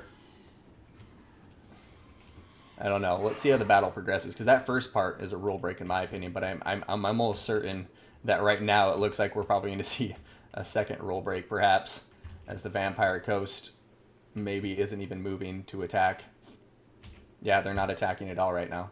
So, I mean, over here, I guess they're attacking now, but it's just that first 5 minutes of not attacking was a bit egregious, especially since there's no designated grace period. And now he's not attacking. Looks like he's buying time. Going in here. Yeah, I'm going to watch to the end, though. Don't worry.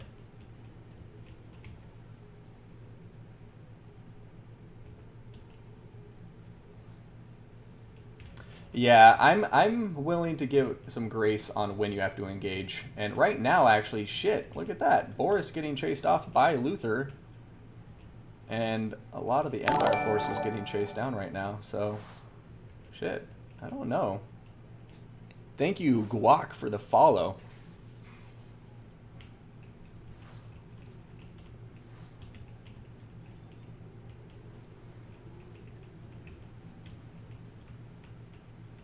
Yeah, I mean, oh, fuck. This is like a really close battle, actually. But you see right here, like, that's Luther Harkin just... I mean, this guy's actually technically fulfilling the attacking rule, so Luther Harkin doesn't need to go into combat, but... Oh my god.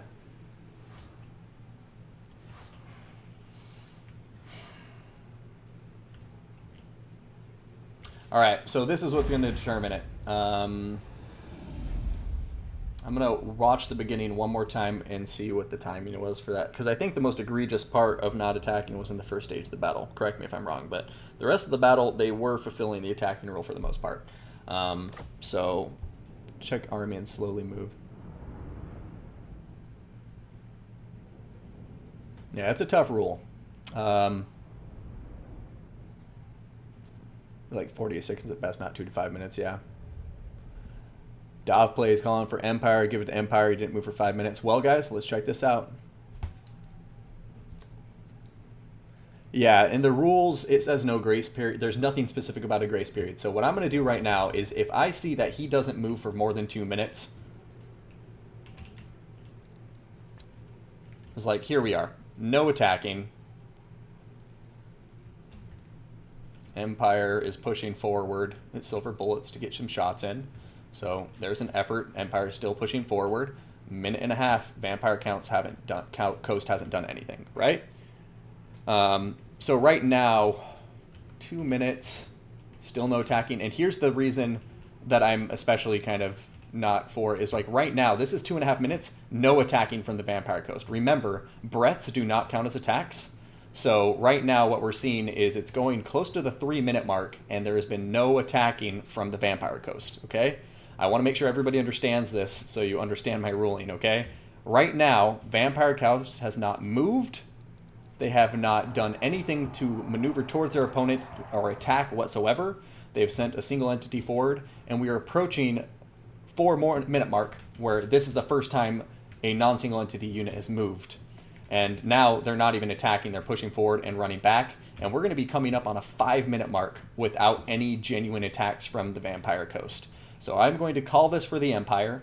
because of that initial thing. 5 minutes without moving anybody is a bit excessive for me. So as the caster and tournament admin, I am going to call that for Marcel, and hopefully we don't get Shadowhunter too bitter and we can see him in tournaments to come.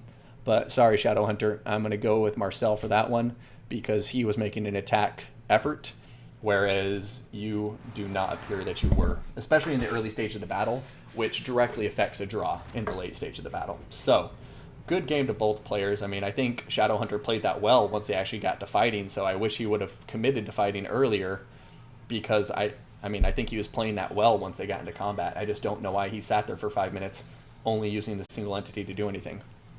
But here we go into the battle now, starting it up. I'm going to take off my army blocker, I'm going to take off my camera, and we're going to go here into this match to see who makes it to the semifinal. Hyles, Brett, if Brett brings good build, or Beastman, VC. I mean, I'm just talking about it as a person who casts tournaments almost every week, Green. I see underdog factions beat overpowered factions all the time. We saw Hyles beat Bretonia. We saw Hyles beat Skaven today. We've seen plenty of upset matches today. Where else have we seen? We saw Bretonia rage quit a vampire account player. I just like every time I cast tournaments, I see the myths being shaken. So I'm just not in agreement with a lot of players that the balance is so terrible because I see people upset bad matchups all the time. But in any case, let's try seeing this.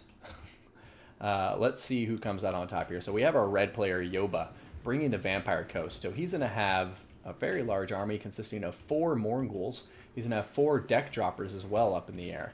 Now, aside from that, he's going to have 2 units of zombie pirate gunnery mob, what appears to be 2 units of zombie deckhand mob with pole arms, as well as 4 zombie deckhand mob, just the regular variant. Now, for the leadership, we will have 2 heroes on the field. One of them is going to be a vampire fleet captain of vampires with Invocation to Heck, his summon, as well as Taunt and the Power Stone. And then up in the air, we're going to have Luther Harkin. Luther Harkin on top of his Death Street Terrorgeist. He is going to be bringing to the battle Luther Harkin, Hornswaggle, as well as Deathstreak, and that's actually it. It's the regeneration and stuff. So we'll see how that fares for the Vampire Coast player. And now for the Empire, we have Marcel. Marcel, the Shell, is going to have 1, 2, 3 units of swordsmen. He's going to have 3 spearmen, and actually I take it back, so it looks like 4 swordsmen, as well as 1, 2, 3 spearmen. He is then going to have a healthy number of flagellants, which I like, getting that unbreakable piece of his army. So he's going to have 3 of them, one of them being the Tattersouls. He's going to have 3 crossbows and 3 handgunners, one of them being the Silver Bullets. Now, for his leadership, he's going to have the Fire Sorcerer, the Bright Wizard here. We're not High Elves after all. That's not even House, that's Chaos. Anyways, he's going to have Blast, Burning Head, Flaming Sword of Ruin, as well as Fireball and Kindle Flame. Now, last but not least, we are going to see Boris Todbringer once again, so almost the same army as we saw against the last time. But Boris Todbringer this time is going to be very naked, except for the Midland Runefang. So that will be that.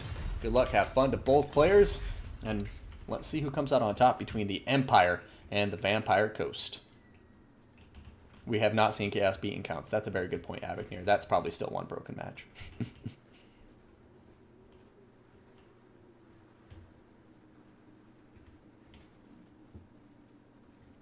But here we go. Who's going to come out on top? Both of these players, wide formations. One thing that's interesting to know is the Empire has no large units. Only large unit they have is going to be their Bright Wizard and their Boris Todbringer, but no cab to speak of. And that makes me a bit apprehensive about, how these Morghuls are going to perform. I think the Morghuls are going to have a field day against a lot of the Empire infantry here, but they have to watch out. The handguns and the crossbowmen can make some quick work of them if they get in a bad position. However, the deck droppers should be able to help counteract that. Yeah, I'm really curious to see how this all breaks down. Very large TAF army versus very large TAF army. 1,700 versus almost 1,100 troop count. So very big armies on both sides. Gonna see whose micro holds up when there's so many units on the field to manage. So it looks like the Air Force of the zombie pirates is going forward. These deck droppers flying forward. Their bats carrying them lovingly underneath.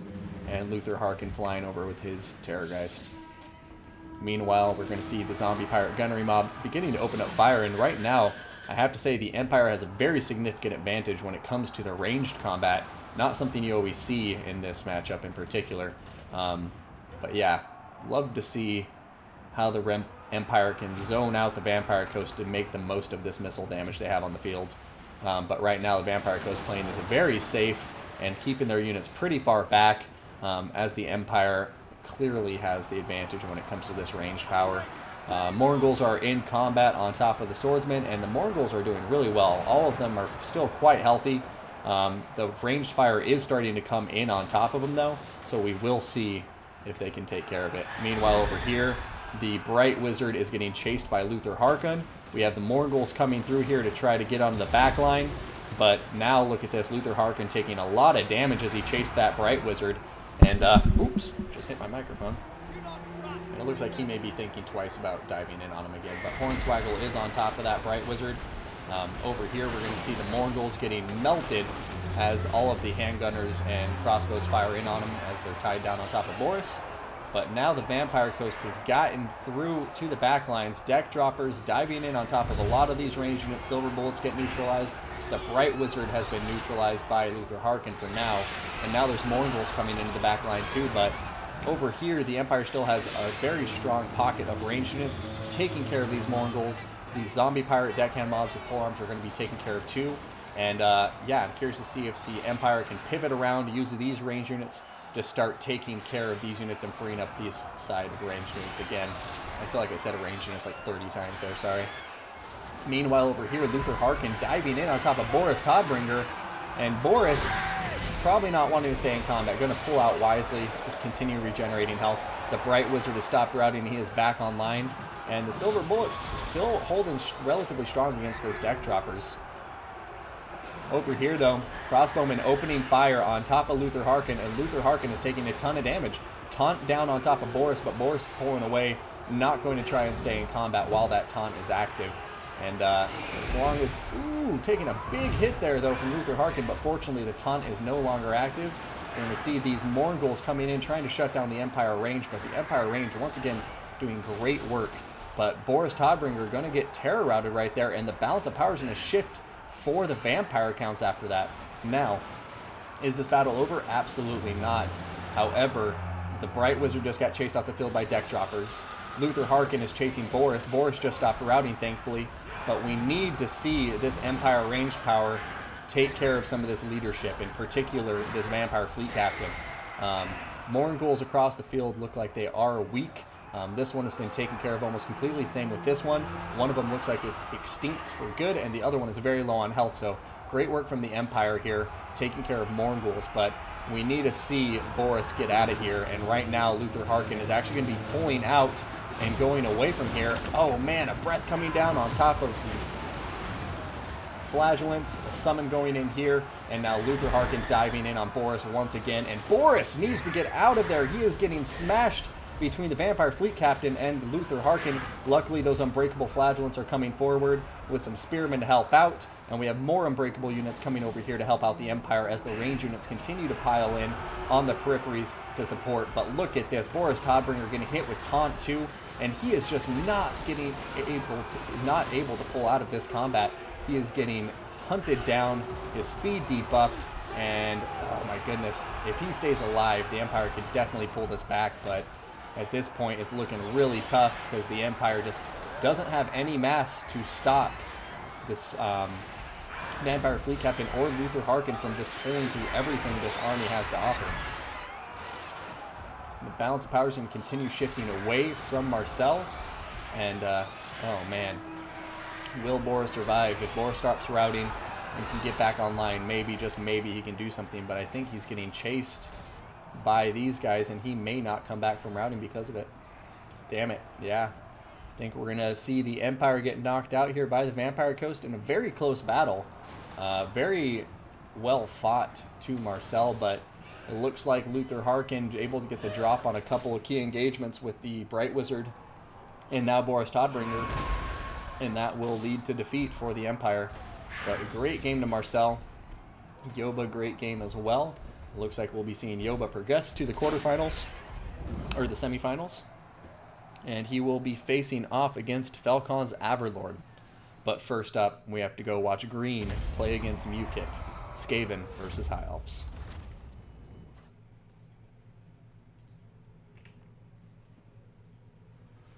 Yeah, I mean, that was really well played here. I think the biggest problem was he didn't have anything to protect the Bright Wizard and Boris. It's a tough call. I mean, I think, personally, I would have maybe brought one Empire Knight just to help with the mass, because the mass would have been invaluable to help deal with Luther Harkin, pin him in place, Vampire Fleet Captain, and even the Morghuls, too. But a great game from Marcel. I really liked this army composition and the idea behind it. Very clever.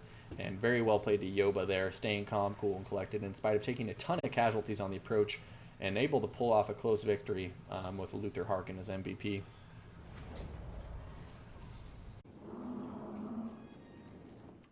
Okay, everybody, here we go, loaded into the battle now. The first best of 3 in the semifinal between Green and Mukip. Now, starting with Green, who will be our red player for today's match, we are going to be seeing a High Elf army consisting of some elite infantry. So we're going to have 3 units of White Lines of Trace. We are then going to have a single unit of Phoenix Guard. Up front, we'll have 2 units of Archers for that ranged fire, and then we're going to have 2 Dragon Princes to act as the Cav contingent, one of them being the Fireborn with their bonus versus large and flaming damage. Now, up in the air, we're going to have 2 additional units. One is going to be a Moon Dragon up in the air. Moon Dragon going to be the mid-tier between Sun Dragon and Star Dragon, and I like them quite a lot. Over here, we're going to see Alariel the Radiant up in the air atop her Hawk, and she will be bringing to the field Star of Averlorn once again, Arcane Conduit, Tempest, as well as Earthblood, Shield of Thorns, Frost Protection, Shieldstone of Isha, Boon of Isha, and Shield of Saffron Lifebloom. Now, for the Lizardmen, who we haven't seen in today's tournament, which I'm looking forward to seeing be played by Mukip, we're going to have a pretty large infantry contingent consisting of 2 skink cohort, 4 red-crested skinks, one of which will be the cohort of Sotek, Regiment of Renowned Little Skinks, with their great hammers doing a ton of damage. And then we are going to be seeing a Cav contingent consisting of 2 units of Horned Ones. And then, aside from that, we're going to have some Kroxigors here backing up the front line to make that 3 Horned Ones. One more Horned One going to be included in this army. We're going to have an Ancient Salamander down on the ground. These guys basically a mobile artillery base that can also fight. And then last but not least, we have the leadership here, which is going to be a Skink Priest of Beast with Flock of Doom and Transformation of Kadan, as well as Wild Heart. And then up here on top of the Carnosaur, we got Asaurus Oldblood being brought to the field of battle. He's going to have Amulet of Itzel, Foe Seeker, and nothing else. So, here we go, guys. 2 armies facing off. A lot of Skink infantry against a lot of High Elf elite infantry. See if these great weapon Skinks can pay off in the end. I think they'll fare well against White Lines of Trace and stuff like that, just because they're going to be a bit more cost efficient at 575 instead of the 800 that a White Line would cost. But here comes the first fireball. Boom! Hitting dead center into the Phoenix Guard and also clipping the Archers, doing a good bit of damage there on that first attack, and already getting 3 kills on models. Over here, Ancient Salamander are going to get targeted by the Archers, though. And look at this. Fireborn going forward. Horned Ones reaching back out to charge into them. They're diving behind their infantry line. Alariel is diving in too, but oh no, the Saurus Oldblood and Horned Ones are right there nearby, and Alariel may have just gotten herself killed at the early stage of this battle. We're going to see Frost Protection going down on her, and I imagine the Star of Averlorn too, and look at this. She's going to be pulling out of combat just in the nick of time. It looks like that Saurus Oldblood is going to start targeting other units instead, but when these Horned Ones turn around and pin Alariel in place, then Alariel will be in a ton of damage, a ton of trouble. Meanwhile, over here, other main engagements are starting to happen. Transformation of Kadan being cast. Horned Ones and all these Skinks overwhelming the White Lines of Trace and doing a lot of damage to the Dragon Princes. And meanwhile, here in the center, the infantry for the High Elves is also going to get worn down by more red-crested skinks in the Croxagore. So over here in the large engagement, however, it does look like the Lizardmen are doing okay for themselves. Horned One's taking a lot of damage with the Dragon Princess and White Lines of Trace, but with the Moon Dragon in here, it does look like it's a pretty even fight. And now that Alariel is diving in here, throwing down a big Earth Blood, it looks like it may even swing in favor of the High Elves. But the Moon Dragon now pulling out of that combat, not liking it. And everywhere else on the field, it looks like the Lizardmen are going to start bulldozing the High Elves and just overwhelm their front lines. Terror kicking in here from that Manticore. Now the Croxagores and everybody on top of the Juicy Archers. Flock of Doom going down here. Fireballs going in there, wrecking them. And the Terror Route kicking in from that Saurus Old Blood. Moon Dragon diving back in to try to support, but I think it would have been a wiser decision to keep that Moon Dragon up in the air at this point, because the Saurus Old Blood with some Skinks meat shielding are going to be able to make quick work of the Moon Dragon, especially with these Horned Ones coming in for the rear charge to pin it in place. Boom. Over here, Skink Chief getting attacked by Alariel. Alariel doing a lot of damage to him, but right now it just looks like the Lizardmen are running over the High Elves. A very rush build, and it looks like it's paying off. I mean, over here, we're still going to see the Phoenix Guard holding strong, but the Phoenix Guard have been fighting against these Skink cohort the entire time, and it's just not combat that is efficient for them. Meanwhile, Red Crested Skinks coming in here to finish this round, kill those Phoenix Guard off. Ancient Salamander's just going to keep throwing in fireballs. Saurus Old Blood's going to take down the Moon Dragon, and this first battle is going to go in favor of Mukip, and I have to say this is a fairly convincing victory. There was close engagements here on the left flank for the large units in the cab combat, but the infantry was just very one-sided in my opinion. I think the Lizardman composition there was just really tough for the High Elves to deal with, and you can see it looks like the High Elves were expecting possibly Saurus Warriors, something like that, where White Lines of Trace would work a bit better, but yeah, they just got overwhelmed by the superior numbers from the Lizardmen, I think. But a great game to both players, and that's going to be first blood drawn by Mukip in this best of three, so he's up 1-0 in the first semifinal match, or semifinal game.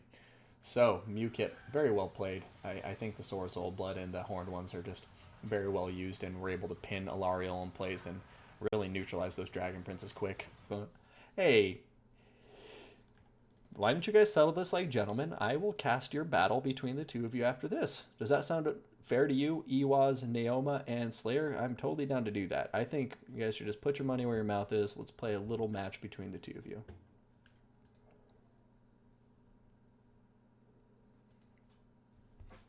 Best of 3, best of 5, I don't even care. I will cast it. Hey, Nazima, watch the language. I'm going to block that message. It was a rather gross one. Hey, Naoma, shut up. That's not the kind of shit I want in my chat. Got it? That's your only warning. So no more talking about people's friends or anything like that.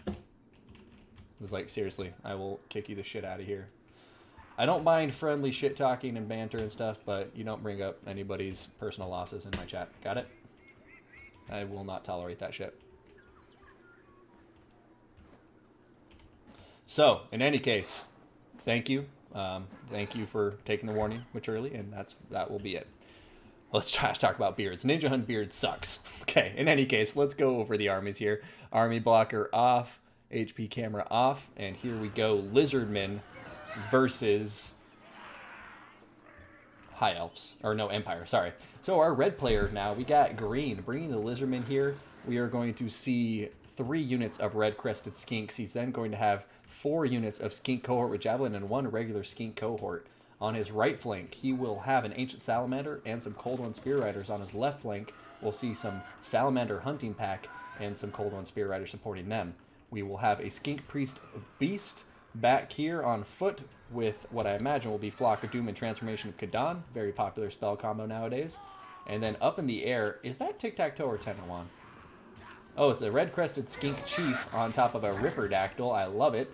And he is going to have nothing but Foe Seeker and Focus Instincts, which is already on him. So, last but certainly not least, Vanguard deployed. We're going to have some Ripperdactyl Riders, as well as the Colossedon Hunters, who are going to be the Regiment Renowned Ripperdactyl Riders.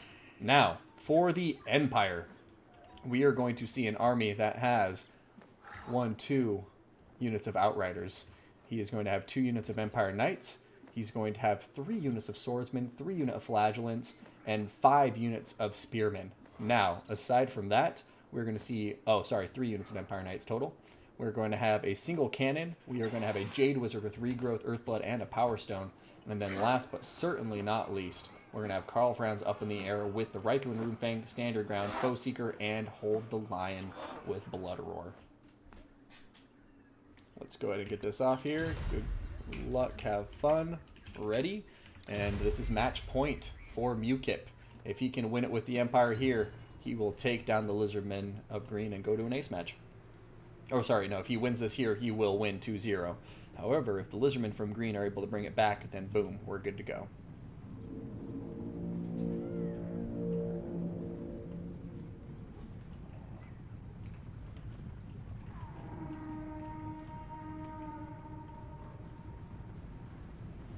Let's see how this goes.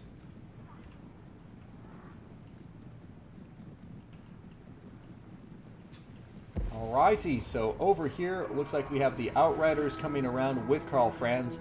They are going to be the unit supporting Karl Franz in his combat. And there's a lot of Ripperdactyls in the air, so funnily enough, it's like Karl actually has to be pretty careful, because if he gets surrounded by all of these Ripperdactyls and the Red-Crested Screen Chief at once, then they can be a lot of damage. And over here, look at this. Karl Franz diving into the forest, and the Cold One Spear Riders are there now. And look at this. All the Ripperdactyls are going to be flying forward, and Transformation of Kadan going down, and we may very well see Karl Franz die right here if the Lizardmen aren't careful.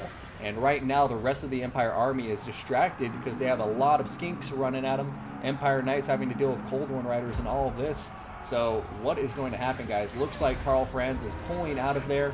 We have Spearmen coming in to help support him, and he should be able to escape out of harm's way just in the nick of time, but he is going to lose a unit of Outriders, and possibly even the second if these Ripperdactyls get on top of him in time. Boom, there goes one unit, and the other unit's pulling back while some Spearmen go out here to keep them at bay. Alright, Empire Knights diving through, cycling through the Flagellants on top of Red-Crested Skinks, but right now it looks like the Lizardmen are just doing a pretty good job of overwhelming the Empire lines of Mukip. Ripperdactyls flying around, and look at this. Karl Franz has Regrowth, Reikland Runefang, Standard Ground, all popped on top of him at once. His melee defense is 70, attack is at 82. He's doing so much work.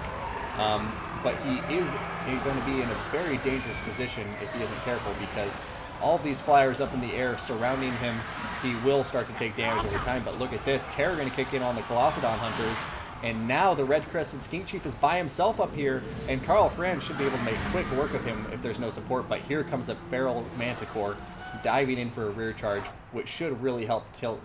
Oh, no. Looks like the Red-Crested Skink and the Feral Manticore are going to pull out and not even dispute Karl Franz's air superiority. But the Ripperdactyl Riders on top of this Jade Wizard of Life, a beautiful play coming in from the Lizardmen.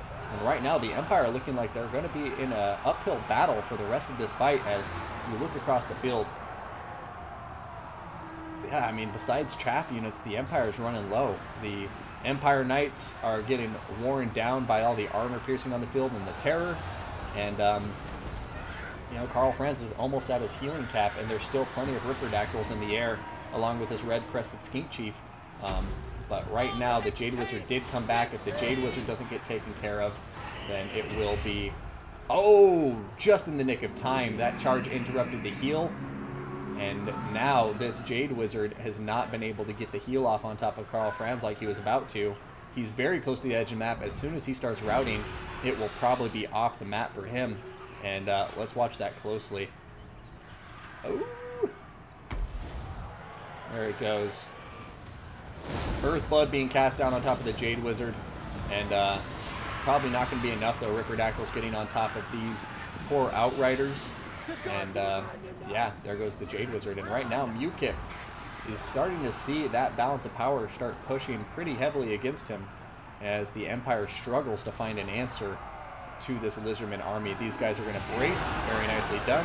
So they'll negate that charge bonus. But there's just so many of them that are going to continue pulling through.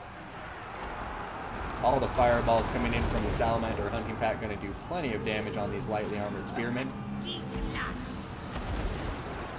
Oh, all the fireballs. Ancient Salamander firing in there too. And over here, we're going to see a very desperate fight between Lizardman forces and Karl Franz.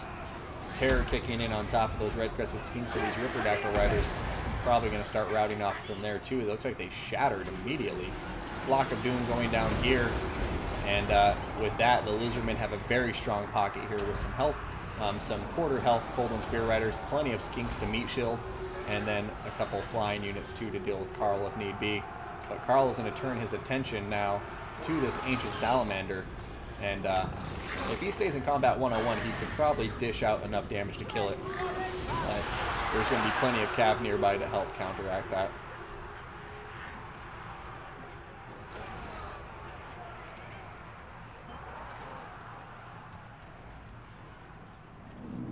Hey, enough of the French trash talk, everybody. Totomoko, now he's doing it in Mandarin. God damn it, everybody, stop it. Oh, kidding, that's Korean, not Mandarin, sorry. In any case, Lizardmen doing well, and I don't know how the Empire can bring it back at this point. There's just too many units on the field. There's no magic for the Empire. Karl Franz is up in the air. He's getting hit with fireballs now. And what a spectacular display it is there as these ancient salamanders and just continue to fire those balls into this poor Karl Franz. Going to be a concession, and we're going to an ace match, chat. Green taking it match from UKIP with his green skins. I mean, with his Lizardmen, sorry. And we're going to be seeing an ace match. Looking at the battle breakdown afterwards, I mean, yeah, I mean, from the army composition, I was already worried about Mukip's chances just because these Ripperdactyls and the red-kisted skink are going to be very efficient at killing off Karl Franz, and he just had some really good engagements there early on, especially in terms of neutralizing these Outriders. 0 kills on both the Outriders, which is very painful to suffer as an Empire player. You know, these are 800 apiece, or 700 apiece? I can't remember. No, these are 700 apiece, and you know, very valuable units, especially in the late game, and they got knocked out way early there, so well played to Green for playing that so well. Let's get rid of this army blocker. Mukip versus Green. Close series, guys. We got an ace match here. Got one more semifinal to go, and then the final, and then we'll be out of here. But thank you all for tuning in. I hope you're enjoying yourself. I've got some good matches ahead. Yeah, people are laughing. That's hilarious. Ja is Russian. All right, well, here we go, guys. Getting into the battle now. Let's start with our red player. We're going to have Green over here with the Dark Elves. Now, his army is going to consist of what appears to be 3 units of Cold One Spear, or Cold One Knights. He is going to have what appears to be 2 units of Dread Spears, as well as 3 units of Bleak Swords. We'll have some Witch Elves in the line. Aside from that, we are going to have a couple of Cold One Chariots, which I like a lot, especially against High Elves. I think these guys can be absolutely devastating if used right. He's going to have 2 Repeater Crossbows on top of those Dark Riders. And then we're going to have another Dark Rider here with shields, as well as the Slaneshi Harvesters. These guys on top of their horse, ready to dive into combat and do horrible stuff. Now, aside from this, the last unit we will have is going to be the leader, and it looks like we're just going to have a generic Supreme Sorceress of Death. Now, this Supreme Sorceress of Death is going to have Fate of Buna, Spirit Leech, as well as Arcane Conduit and Life Leeching. So, what have the High Elves brought for us? For the High Elves, we are going to be seeing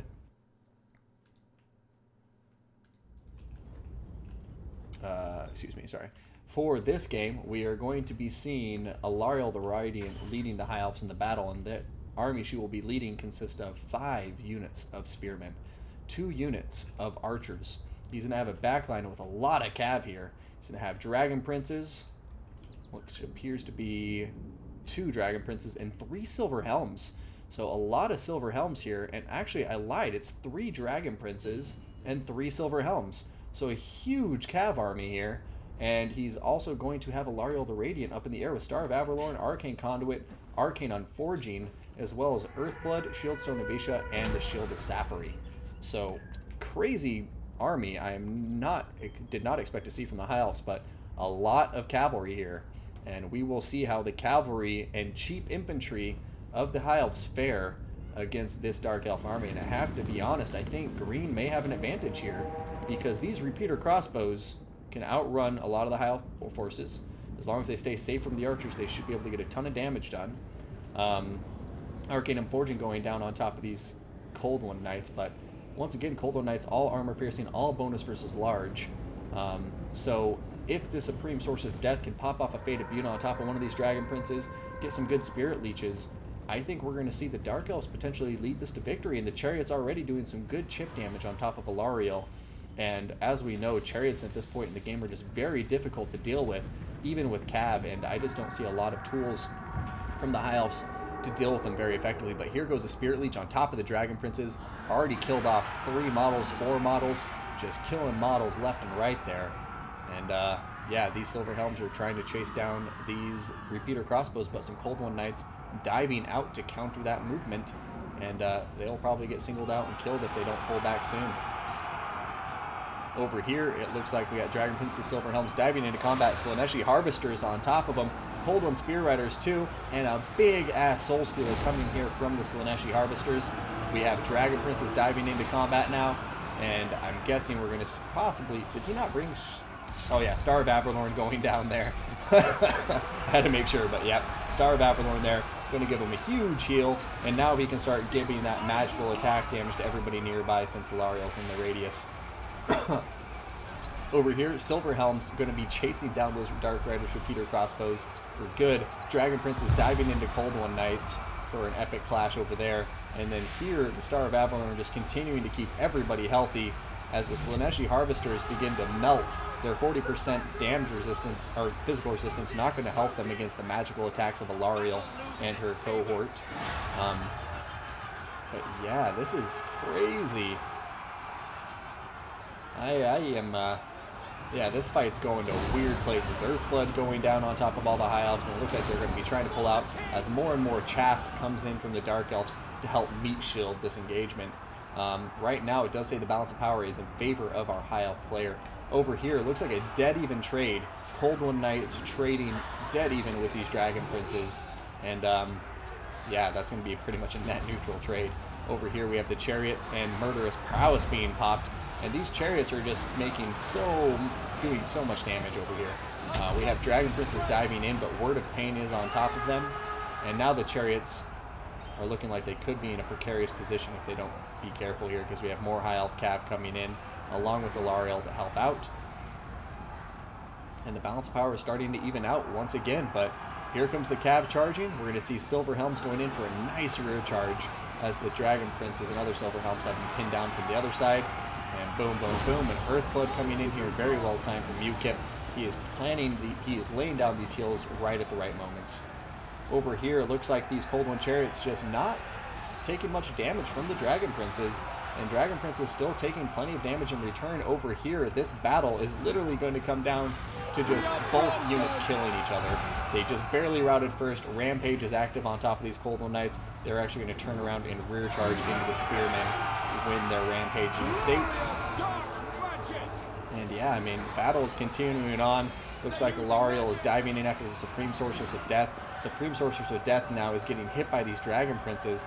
Cold One Chariots diving in to help support, and repeater crossbows firing in over here, and it looks like, oh my god, the balance of power is in favor of the High Elves, but the Dark Elves are getting a lot of routes over here, and if they can turn around in time, they may be able to come over and save their Supreme Sorceress and, you know, turn the tide of this battle. But right now, Dragon Princes are wavering. Looks like a Fate of Buna going down on top of these Dragon Princes is going to kill them off for good. There's no way those Dragon Princes are coming back. And now, look at that, Alariel the Radiant is by herself in a Dark Elf blob as the Dark Elves finish mopping up this side too. What is going to happen, guys? If Alariel falls, then green will be going to the final.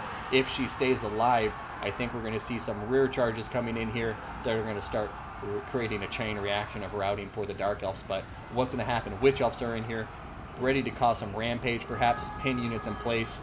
But nobody turning to face off against these Silver Helms. But there's the rampage. Alariel is rampaging. She's going to be stuck in this combat now. And what will happen from here, guys? Your guess is as good as mine. Cold One Chariot's hanging by a thread. Dragon Prince is diving into them. And across the field of battle, this is just a very, very, very, very close match. Earthblood going in here, trying to keep Alario's forces as healthy as possible. But there's still a Dread Spear, some Bleak Swords, and the Witch Elves here. And these Silver Helms and Cav are just getting chipped away. Alright, Supreme Sorceress of Death. Just under half health. We have the Repeater Crossbows trying to fire in some supporting rounds. The Supreme Sorceress needs to be careful. She's doing a good job of staying near units that can protect her. Cold One Chariots are coming out now to kill off these Dragon Princes in pursuit and possibly pin down Alariel. And oh my god, this is such a close fight. So well played to both players right now. High Elf archers are going to start shooting into the backs of this Dark Elf blob of chaff infantry. And it looks like the High Elves are going to be trying their best to regroup their cav and win this battle on the back of Alariel. So the chariot has been dealt with there. One other chariot here is still almost half health though, and still has two models left. So yeah, I don't know. Balance of power is still in favor of the High Elves, but I think the Dark Elves definitely have a chance here, especially when you have Fate Abuna and Spirit Leech potential on the field of battle. These Silver Helms pulling forward. These Repeater Crossbows, after being chased for the most of the battle, it seems are finally coming back to help support some of the fights. And yeah, this is crazy close. Over here, Chariot's continuing to dive around. Alariel's still very healthy though. And the thing to remember is there's just not a lot of Dark Elf tools on the battle to deal with Alariel right now. So it's very possible that in spite of what to me looks like a Dark Elf advantage, that the High Elves will win because they still have some archers. They still have Alariel, and they still have some Dragon Princes and Silver Helms that will help them pin and deal with these chariots. Also, if Alariel gets a good single engagement on top of that Supreme Sorceress of Death, then she can kill that Supreme Sorceress of Death fairly easily if she gets down on top of her. But look at that. More and more High Elf cavalry is being shattered off of the field. These archers are going to continue firing in, but I don't know if there will be enough ammunition to kill off all of these units before they close the gap. And here comes the chariots. That's going to dish out a ton of damage on the charge, and those archers will probably be routing shortly. But wow, what a close fight. This is being beautifully played by both players. And here comes the Silver Helms for a lovely charge, I would imagine, but they're going to turn or peel off right there at the last second because of the Repeater Crossbows beginning to fire into them. And wow, Green is playing this so well, regrouping his units, keeping pressure up on multiple areas of the battlefield. But Nixa, in turn, is also playing this beautifully. I mean, Star of Avalorn going down on top of these Silver Helms, but the Rampage is now on top of them, so will they be able to get out of combat? Possibly not. A Spirit Leech going down on top of them, and now these Silver Helms look like they're about to be killed, down for the count. We have the Repeater Crossbows firing in. That Star of Avalorn was used, and I think it isn't going to pay off in the end. I mean, these guys are rampaging, they're routing. That Star of Avalorn is now gone. And in the late game on top of Alariel, that might have been a better time to use it, but that is both Stars of Avalorns being used. And at this point, Arcane Forging popped down on top of the Supreme Sorceress of Death. So it looks like the Lords are attempting to kill each other, and both players counting on, if we can kill the other's Lord, we can win the rest of this fight. So, numerically, clearly in favor of the Dark Elves. But the High Elves do have some units that have regrouped on the peripheries that are being pulled back in, and Alariel is doing her darndest to take care of this chariot. Only one model left, and as long as he's bringing these spearmen back to the fight, whew, this is a crazy close fight. Over here, Cold One Chariot is going to be wavering. It's going to rampage, and I think it's going to die from there as Alariel takes it out single-handedly. And way to go, Alariel. But oh my god, this is such a close battle, and I mean, really the only reason the Dark Elves are behind in the balance of power right now is because of how healthy Alariel is and how weak their leadership is. I mean, this is a very, very close match. And I think Alariel may be able to win this, honestly. There go the archers firing into the Repeater Crossbows. Repeater Crossbows desperately trying to pull back a little bit. But now Alariel trying to go after that Supreme Sorceress of Death. I think Alariel's got this, guys. Alright, the High Elf archers have shattered. And, oh my god. Oh my god. This is stupid. Yeah, he needs to get a rear charge here.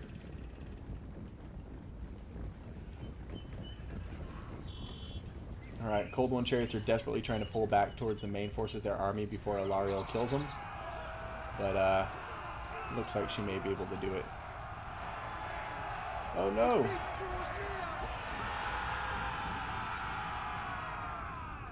Okay. We're going to see another Arcane Unforging on top of the Supreme Sorceress of Death. So I think that's what's going to happen. Now these Spearmen are going to start routing. I think. Yeah, there they go. And with that, Ilario is very close to being forced to land. Because there's High Elf units on the ground that are all routing. And, oh my god. Are the Dark Elves about to do it? Can they get the Rampage popped on top of Ilario? If the Rampage goes off from the Witch Elves... Oh no! She's gonna get away. She is totally gonna get away. So at this point, as the Dark Elves, I would, you know, try to go take care of these Spearmen really quick. Because as soon as the Spearmen are dead, Ilario has to land! Oh, there they go! Oh my god. Balance of power is even. Ilario has to land. And has to stay in combat now, as Muka very well knows. He's played in these tournaments for a long time. He knows probably better than most players. So 36 health points left on top of the Supreme Sorceress of Death. And will Ilario take it out single-handedly, or is she about to get taken down by the Dark Elves, guys? Ilario fighting against this Cold One Chariot, perhaps going to rout it. And if she routs that chariot, will it be enough to break the leadership of all of these units over here? That is the question. Ilario has to stay in combat. Okay, he's still staying in combat. I don't want to be nitpicking if he's staying in combat, but man, oh man! What is going to happen, chat? Balance of Power does not know where it wants to go, where it wants to stay. Ilario has to fight a couple of Dread Spears, as well as these Witch Elves with Rampage being popped. The Balance of Power is going to switch, and oh my god, guys, I think we're going to see the Dark Elves bring this back at the very last moment. And let's go into cinematic mode and just watch what happens as Ilario goes crazy on top of her Hawk, trying to take out the remainder of these Dark Elf forces. But at this point in time, it looks like Ilario will come up just short in this combat. Oh my god.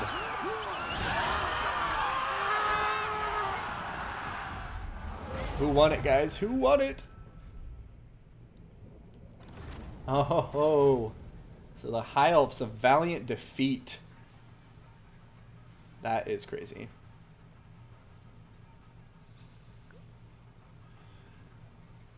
Yeah, it was a very good game. Clearly can't see my lobby. Can you host? Yeah, sure thing, Falcon. That was a crazy good game to both players. Mukip, always a pleasure to have you. And Green, congrats to you. You took out one of the best players in the game. And yeah, that's no small feat. So go ahead, take a breather, enjoy your position in the finals. And, you know, we'll see how everything goes from there. So Green securing his position in the finals.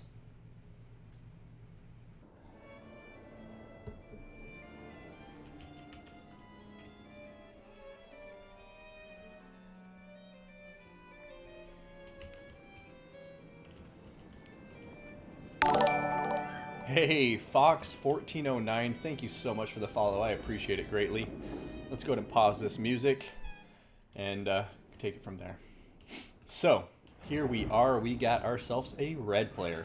Our red player is going to be Yoba, aka maybe Archon the Black? We're not sure. But in any case, he's playing very, very well. And let's see what this guy has brought to the field for this army. I like this army so far. So, he's going up against the Lizardmen. We see 4 Zombie Pirate Deck Hand Mob. We see 1 unit of Depth Guard. These guys are badasses. We're going to see 2 units of Rotting Prometheans. We're going to see 4 units of Scurvy Dogs. 2 units of Fellbats up in the air. And then we're going to have Luther Harkin on top of his Deathstreak Terrorgeist. Now, this Deathstreak Terrorgeist will be kitted out with, honestly, nothing. He's coming completely naked. Other than that, We are going to have a Necrofex Colossus here for that artillery support. And then last but certainly not least, we got perhaps the most important unit in the army, the Vampire Fleet Captain of Vampires, with that Invocation of Nehek, Taunt, as well as Drowned Dead Summon. Now, checking out the Lizardman forces being brought by Falcon, our blue player, we are going to see another large army, this time consisting of a lot of Saurus Warriors. So, we're going to see three Saurus Warriors with shields, one of them being the Legion of Shakwa. Legion of Shakwa does have that plus 44% missile resistance for all units in range. Aside from that, we're going to have 4 units of Saurus Warriors with shields. Make that 5 units of Saurus Warriors with shields. That's crazy. That's a lot of Saurus Warriors with shields. And also the Saurus Spears have shields as well. We're going to have 3 units of Skink Skirmishers, 2 units of Skink Cohort behind them. And then for our leadership, we are going to have a Saurus Scar Veteran on top of a Cold One. And he's going to be naked. We are going to then have a Slann Mage Priest of High Magic, the Orange Sherbert Slann. And he is going to have Banishment, Shield of the Old Ones, R of Quetzal, as well as Tempest, Hand of Glory, Apotheosis, and Greater Arcane Conduit, along with Shield of Savary. Now that rounds out the 2 armies here. And let's see who comes out on top. Now, very large armies on both sides. The blue army going to be a bit bigger with about 1,100 troops in it. And we'll see if the Vampire Coast, with their artillery and with their Prometheans here, if they can take down this huge number of Saurus Warriors. I mean, when you look at the field right now, so what did I say? 5 Saurus Warriors with shields and 3 Spears with shields. So you got 8 units of Saurus Warriors right now to deal with. And it's going to be tough for the Vampire Coast to do it, I think. That's just my initial impression here. However, the artillery will be useful, forcing him to him. But now look at this Ancient Salamander coming over here and be like, hey dude, you're not the only one who shoots shit. I can shoot fireballs out of my damn gullet. And I'm going to do exactly that. And right now, he's actually getting the hits and doing way more damage than the Necrofex Colossus is. Got Fellbats diving on top of him, trying to get him to stop that. But those fireballs doing a ton of work. And so far, because of the positioning on this hill, and this is one of the reasons I like this map, it kind of makes artillery a bit more tricky, and it seems like this Necrofex Colossus is having a hard time getting the right angle to do damage on. And not only that, he's taking way more damage than I think they would be expecting from those fireballs. But here goes a Tempest. Luther Harkin caught in the Tempest. Fireball hitting him, as well as all of these Skink Skirmishers doing a ton of damage. So very well done to Falcon right there. Catching Luther Harkon out with that Tempest and punishing him with about half damage from all of his skirmishing forces. So Lizardman slowly but surely going to continue pushing forward. We got the Saurus Scarvet over here staying hidden. And we're going to see an Invocation of Nehek go down on top of this Necrofex Colossus as he continues to just take absurdly absurd amount of damage from all these Ancient Salamander fireballs.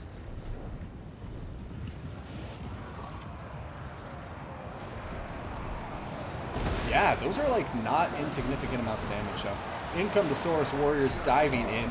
We're going to be seeing the Rotting Prometheans coming through the front line of zombies to try to support. And here comes the front line engagement, nice and clean. And it looks like Luther Harkin setting himself up for some breath action on top of these Saurus Warriors. We will see if he does that anytime soon. There goes the rear charge for a terror route here. And what appears to be a banishment. There it goes, Banishment going down, doing a ton of damage here. And look at these Depth Guard just disappear as that Banishment washed over them. And now it's actually going over the Saurus Warriors and it's starting to melt them too. Oh no, Banishment doing a bit of friendly fire there as it flies through the Saurus Warriors, dishing out so much damage. But now we're going to see a lot of terror going down here. The Depth Guard are very low on health though. But Invocation of Nehek upgraded going down and going to be bringing them right back up to full health. So, over here in the back line, we're going to see the Ancient Salamander duking it out with some Scurvy Dogs and Spears. The Slann Mage Priest is in combat with Luther Harkin right now, and the Saurus Scarvet is just diving around looking for opportunities to get into some juicy combat. It looks like he was going for the Necrofex Colossus, but that just doesn't seem like it's going to pan out. And as of right now, though, things are looking a bit dicey, perhaps for the Lizardmen, but as I say that, I see more reinforcements coming in for the Lizardmen. I see the Scarvet and the Salon Mage Priest are still very healthy, and the Lizardmen look like they're doing a good job of trying to get surrounds here, but the Scurvy Dogs are rushing around the field, doing a good job of compromising all the Skink Skirmishers. But yeah, I mean, right now, if I was a betting man, I would say the Lizardmen are looking like they're in a strong position. Because this Ancient Salamander and the two other hero units are very healthy, and the Ancient Salamander's firebolts are just absolutely devastating so much of this blobbed up infantry from the Vampire Ghost.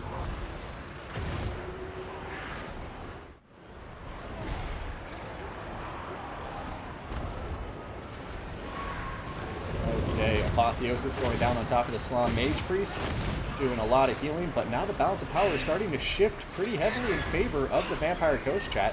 I mean, as the heals continue to stack up, this will become more and more one-sided, and if this Salon Mage Priest doesn't get the hell out of here, he's going to be in a lot of trouble. Shield of the Old One's going down to help out that Salon Mage Priest. He's going to be pulling back through these shields, through these spears and Saurus Warriors. But, yeah, right now, it looks like the Scurvy Dogs are just really changing the pace of this Lizardman army because they're getting on top of all the skirmishers who were initially doing so much damage against Luther Harkin. Alright, there we go. A lot of Saurus Warriors still on the field, though. The Salon Mage Priest desperately trying to get away from Luther Harkin, but that Rotting Promethean actually getting in his way. Apotheosis going down once again, trying to heal him up. And the Saurus Scarvet is going to be hitting Luther Harkin, but now look at this. The Salon Mage Priest and the Saurus Spears also coming in to fight Luther Harkin. And we will see what happens from here. Going to be seeing Aura of Quetzal going down on top of all of these Lizardman units, really helping their defense. My wife just found my copy. She's awesome. But in any case, going to continue firing in here. Going to see a Tempest going down on Luther Harkin. And boom, there goes the Tempest, buying the Lizardmen some valuable time to try to clean up maybe some of these ground forces. But, ooh, what a close fight this is turning out to be. This Salon Mage Priest not doing too good on health still, getting Apotheosis on top of himself. Taunt is popped. Luther Harkin is desperately trying to close that gap to kill him off. Legion of Shakwa coming in here to help support the Salon Mage Priest. And between the Saurus Scarvet and these Spearmen, they should be able to deal a lot of damage to that Necrophex Colossus. Over here, I am wondering where the Ancient Salamander ran off to. Ah, there you are. Ancient Salamander is actually over here trying to fight with the Vampire Fleet Captain. But I don't know, guys. Balance of power is starting to go back towards the even spot again. But the Vampire Coast is just starting to get worn down a lot. These Rotting Prometheans are nearly gone. Same with the Depth Guard, and there's still just a lot of Saurus Warriors on the field of battle right now.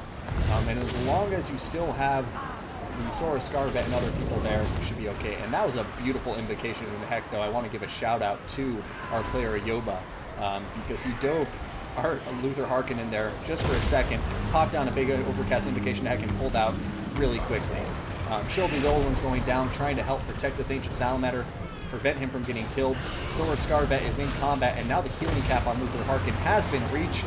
I think we're going to start seeing the Lizardmen perhaps take a more dominating position as the healing will take less and less effect as the battle wears on. Oh, Gatos and Zapatos, this is a close match, guys. Another very, very, very, very, very close match. Necrophex Colossus is taking quite a lot of damage from the skirmishers and so forth, but ooh, I don't know. Aura of Quetzal there going down, going to give a big armor and melee defense buff, and that should really help out the Lizardmen in this combat. Necrophex Colossus is going to be starting to crumble. It's a critical binding. It is now crumbling. Luther Harkin is very low on health. He's getting surrounded by the Legion of Shakwa, as well as some Skink Cohort, and I think the Lizardmen are going to be taking this one from here, in spite of some very close back and forth moments in the battle as it progressed. But yeah, without Luther Harkin and his Necrophex Colossus, I don't think there's much that the Vampire Coast can do to pull this back into their favor.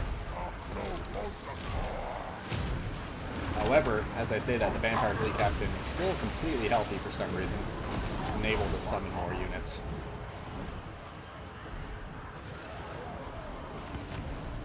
Ancient Salamander and the Saurus Scarvet are both diving in. Luther Harkin diving in to attack that Ancient Salamander and try and save off the Necrophex Colossus, but with the Sora Scar veteran and the Ski cohort close behind, I think the writing's on the wall, and we're going to have a very close first match, but Falcon going to take this first round 1-0, and we'll get ready for our second battle shortly here as Luther Harkin begins to crumble out from the pressure of all these Lizardman forces.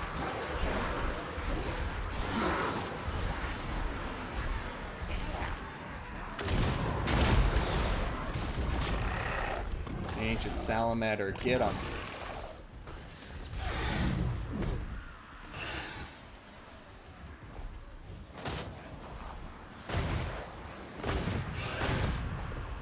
Oh, Necroplex Colossus about to get double teamed and crumble out of existence there. Luther Harkin dead, Necroplex Colossus dead, everything dead, and Slan Mage Priest, Orange Sherbert going to come out victorious. I guess he's got a bit more red there after all of the bloody battle that ensued.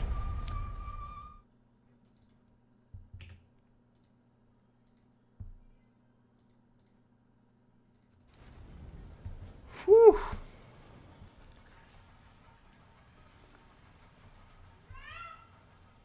That was close. We need bigger crab. Crazy damn frog. I mean, look at that. So 95 kills on the Slan Mage Priest. The Saurus Warrior is just really MVPs there. They were, over time, just able to wipe out the whole army. And Ancient Salamander got some crazy good damage in there, too. Saurus Scarvet, absolutely pivotal in punishing Luther Harkin and other units that were trying to kill the Slan Mage Priest. And the Scurvy Dogs were very, very well used here by Yoba. So great game to both players. Archon the Black, if that's you. You don't need to keep using a fake name. In any case, great game to both of y'all. And let's go on to the second match in this best of 3. So, Army Blocker is back up. Let's see what the factions are going to be. But in any case, enough about what we think would happen. Let's see what the players have brought to the field. HP camera off, and here we go. Starting with our red player, the Skaven. We have Yoba going to be bringing 2 units of Rat Ogres, one Hell Pit Abomination here. He is also going to have a unit of Doom Players. Now, other than this, he is going to have a couple of different units in the field, including the Natty Boo Boo Sharpshooters. He's going to have 4 units of Skaven Slave Spears, 2 units of Clan Rat Spears, and 2 units of regular old Skaven Slaves. Aside from that, he's going to have 4 units of Plague Monks up front to act as that front line, which is a pretty significant front line, to say the least. Aside from the 2 Rat Ogres and the Hell Pit Abomination Chariots, we're going to have one more chariot, and it's going to be Ikit Claw. And he's going to be on his Doom Wheel, bringing the Brass Orb, as well as Death Frenzy, Howling Warp Gale, and Warp Lightning, along with Musk of Fear. That should round out the Skaven army. Now let's take a look at his opponent's army in blue, the Dark Elves being brought by Falcon. Now for Falcon's army, I love it, I love it, I love it, I love it. It's going to be pretty straightforward. 3 Bleak Swords, 2 Dread Spears, 1 unit of Sisters of Singing Doom, Regiment Renowned Witch Elves, and their little bikinis with their daggers ready to go fight. And also, eat something, you're so thin, I can see your ribs. Now, aside from the infantry, we are going to have 2 monsters, which I absolutely adore. A regular Hydra, and then the Chill of Sontar Regiment Renowned War Hydra. Both of these are going to be very cool to watch and fight. We're going to have a Supreme Sorceress of Dark Magic up in the air with the Opal Amulet, Arcane Conduit, Soul Stealer, and Blade Wind, as well as Spiteful Conjuration. Blade Wind should be interesting to watch. If you get a good cast with the Blade Wind, you can do tons of damage. Now, for the Cap contingent, we're going to have 2 Doomfire Warlocks, one of them being Slanesh Harvesters, and that will round out our Dark Elf force, besides 2 more Dark Riders with Shields Vanguard deployed behind this Skaven army. Actually, one of them is just going to be a regular Dark Rider. So, here we go. Skaven with the infantry advantage. Dark Elves bringing in the Hydra build. And we will see how this works out, especially as the Natty Boo Boo Sharpshooters begin to open fire on top of the Chill of Sontar. But here come all the Repeater Crossbows, looking like they're trying to do some damage of their own. And the front lines are about to engage. Ikit Claw diving into those Dread Spears. Probably going to do some decent damage on the way in. Meanwhile, over here, a lot of these Skaven Slave Spears and Clan Rats with Shields are pulling out. Love to see Falcon maneuver these guys a bit more aggressively to try to get around on top of Natty Boo Sharpshooter. We have the Brass Orb and a Warp Lightning being cast down on top of the Sisters of Singing Doom. Doing quite a lot of damage to him, actually. Chill of Santar, as well as the other Hydra, still doing good on health and are diving around in the frontline engagements, trying to help cause some terror routes when possible, I imagine. But the Natty Boo Sharpshooter is going to keep on laying down a ton of damage on top of them as the Dark Riders continue to have trouble closing the gap to get down on top of these Natty Boo Sharpshooters, as there's so many Skaven back here protecting them. Over here, going to see a big Soul Stealer going down on top of the Hell Pit Abomination, Plague Monks, and Icket Claw. But yeah, this fight's pretty even, and right now I would say, if anything, it might be Skaven favored because the Natty Boo Sharpshooters are just doing so much work. And it looks like Falcon's having a hard time spreading out his micro in order to get down on top of these Natty Boo Sharpshooters and shut them down for good. There goes a Doom Bolt on top of the Hell Pit Abomination. And look at that, Icket Claw is taking so much damage, and he is so low on health. Chill of Santar is routing, Murderous Prowess is popping, but the Supreme Sorceress of Dark is chasing right after that leader, Icket Claw, and the Hydra is over here taking the brunt of the impact from the Hell Pit Abomination, as all of these single entity monsters pull away from the Natty Boo Sharpshooters. And now we're going to see the Warlock, Doomfire Warlocks diving in, and I just don't see how Icket's going to get out of this alive, guys. And if Icket doesn't survive, then it's going to be a tough fight for the Skaven, because they will have no leadership units on the field. And right now, you can see the Plague Monks have been dealt with for the most part. There's still a healthy unit here. But the Natty Boo Sharpshooters and the Rat Ogres are still very healthy, and that alone could be enough to keep the Skaven in this fight. But like I say, Icket Claw taken out of the match now, it's going to be a tough fight. Doomfire Warlock still on the field, both Hydras still on the field. They have regeneration, let us not forget. So if these Doomfire Warlocks can't shut them down, then nothing will be able to. And now we have the Doomfire Warlock shutting down Natty Boo Sharpshooters. And like I said, I think I misspoke earlier, but if the Natty Boo Sharpshooters are not alive to shut down these Hydras, then the game is over. And it looks like it's over. Natty Boo Sharpshooters have been destroyed. They are not going to be coming back from that fight. There's the Shatter. And without the Natty Boo Sharpshooter, I think this game is over. And look at this, Icket Claw going to get chased down by the Supreme Sorceress of Dark. And yeah, I think that's going to be a 2-0 victory for Falcon over Yoba, aka potentially Archon the Black. Now, looking across the field, not seeing too many tools left in the Skaven toolkit. He's got some Doomflayers here, Rat Ogres over here. But yeah, it looks like Yoba will withdraw from that fight, and we're going to have a 2-0 victory for Falcon over Yoba.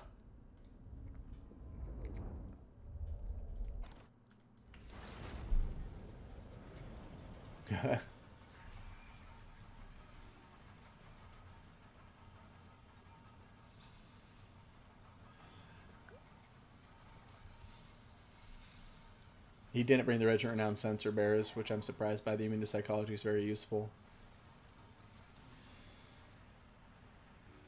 You can sleep soundly and comfortable tonight. I don't know. I love Hydras and Hell Pit Abominations, though. They're sick.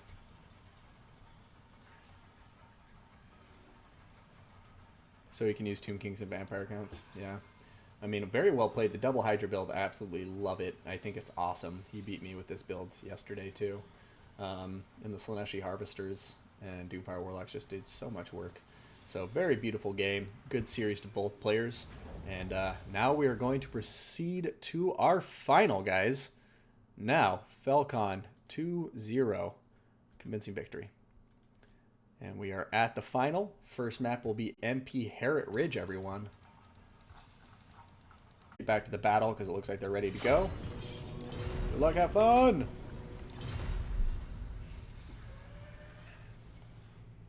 Does Norska have a good matchup versus High Elves? I think it's a pretty even matchup, personally. I don't think it's super one-sided either way. But Norska is a very good rush faction, which the High Elves can struggle with on occasion. So, given its Falcon, yeah, it's going to be tough for green just based on the fact that he's playing a player who has been on fire so much lately and just has a lot of momentum behind him right now. But yeah, in terms of just the faction matchup on paper, I think Norska versus High Elves is a relatively even matchup. Maybe High Elf favored just because of the cavalry game and their strong missile power.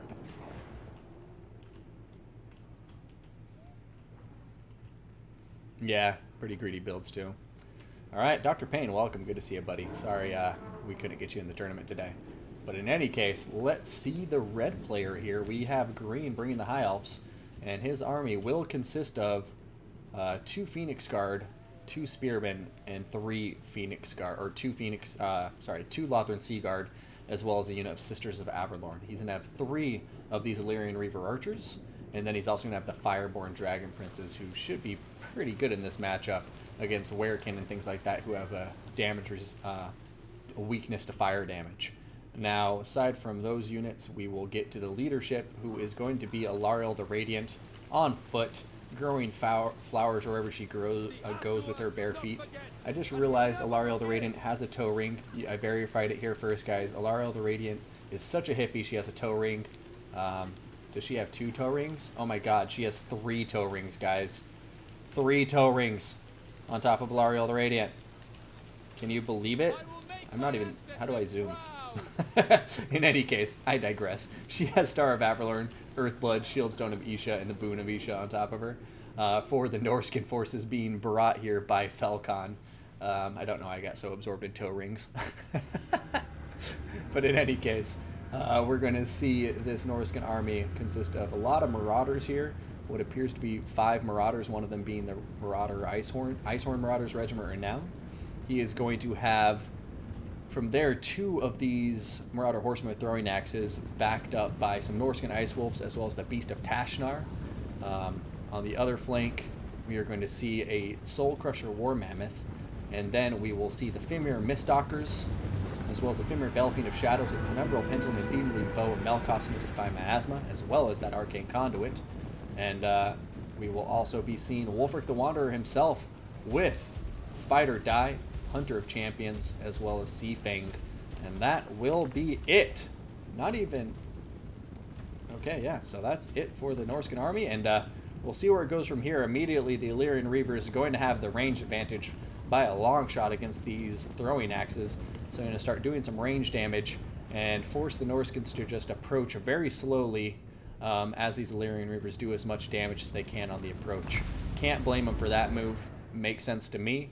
And then he has the rest of his High Elves over here, far away, waiting for the Norskins to maneuver all the way down here to catch him. Melkos Mystify Miasma going down to punish these Illyrian Reaver archers during their skirmishing phase. But yeah, right now in terms of the damage trade, it looks like the High Elves will come out on top as they get a good amount of chip damage across the Norskin army on the approach.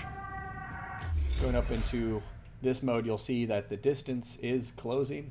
The Norskins, once they get into range of this High Elf army, I'm curious to see how it breaks down, because the High Elf infantry is going to be much better than all these Marauders. But it's not very mobile. It doesn't have a ton of mobility. And so I feel like the Norskins could potentially punish it with some really cheeky side charges from these mammoths if they get good charge bonuses in there.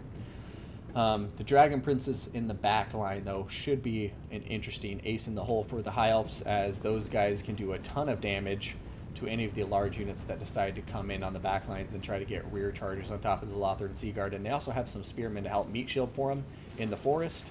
And then the front line with the Phoenix Guard, as well as the Scions of Mathlon, who give that damage resistance to all the units nearby them. Just a straight-up ward save of 12%. Should be very effective, but here we go. Have the Sisters of Averlorn and the Lothran Sea Guard opening fire on top of the Soul Crusher War Mammoth, trying to do as much damage as possible, but we will see. I mean, the Soul Crusher War Mammoth does have this lovely ability for Enrage, which will give him a 44% ward save whenever he pops it for 22 seconds. So, might be saving that for a little bit later into the fight.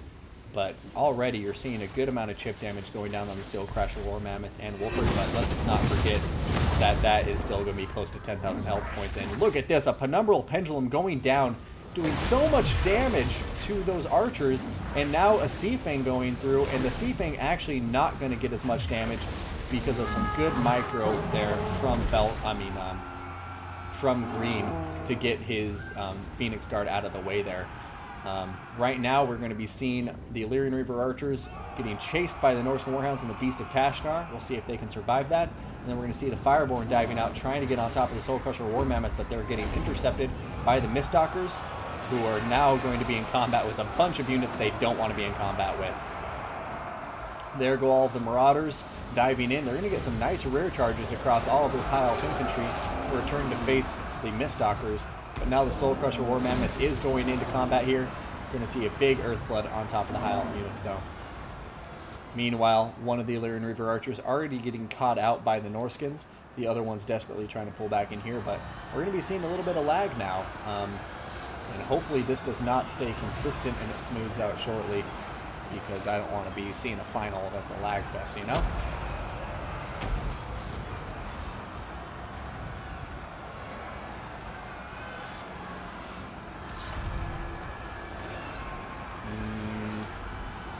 Yeah, Keeps of the Flame getting hit by axes right now. Star of Avalorn going down over here, but it actually isn't hitting anything. That is super unfortunate. It looks like... Oh no, okay, it is replenishing the hit points. I'm a lying to you. Keeping those guys in the fight just barely. Now we're going to see the Soul Crusher War Mammoth pull out of that blob along with the Femur Warriors. And we'll see where they decide to go from there. We're going to dive right into Alariel. And she's on foot, so Mammoth is not who she wants to be fighting.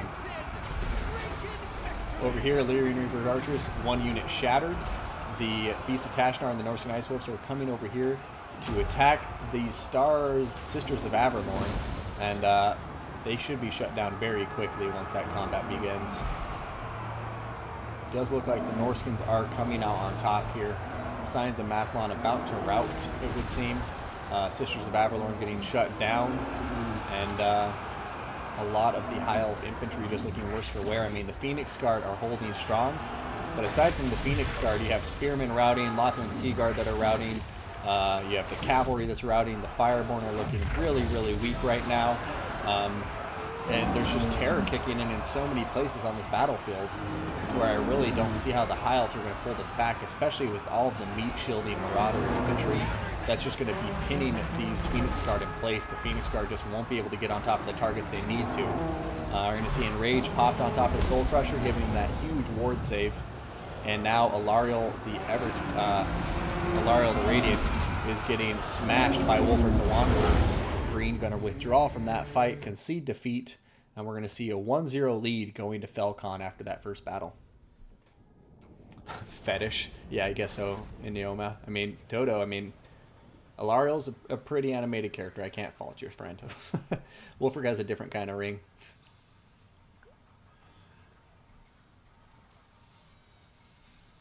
Yeah, it's got crumped. Damn it. We need Falcon to lose at least once. Summon the Ninja Hunt. Yeah, that didn't look close at all, Fishmock. It's a very convincing victory for the Norskins. I think my biggest problem with this High Elf build is the only mobility was Illyrian Reavers. And anytime you bring a build like this, you are at the mercy of the person you're playing. And if the person you're playing is as good as Felcon, and you don't have mobility and things to force his hand, then you're at the mercy of whatever engagements he chooses to get himself into. And so that's my biggest qualm here is when you're playing against somebody like Felcon, you need to have multiple tools in your kit. And if you don't, it's very likely that they're just going to outplay you. Because that was a one-dimensional strategy. Not a lot of contingency plans that would work with that strategy. I mean, basically it's like, I'm going to skirmish you, you're going to get in combat with my Phoenix Guard, and they're going to kill you. But when that didn't work out, there is no plan B. So Falcon is picking Lizardmen and banning Wood Elves and Skaven. And the next map is going to be Karak Asgal. Classic map from the original. And yeah, Lizardmen for Falcon. And given how well he's been playing Lizardmen today, I'm curious to see if Green can dethrone him. Lizardman Falcon's bread and butter, and he has just been crushing people left and right with Lizardman all day.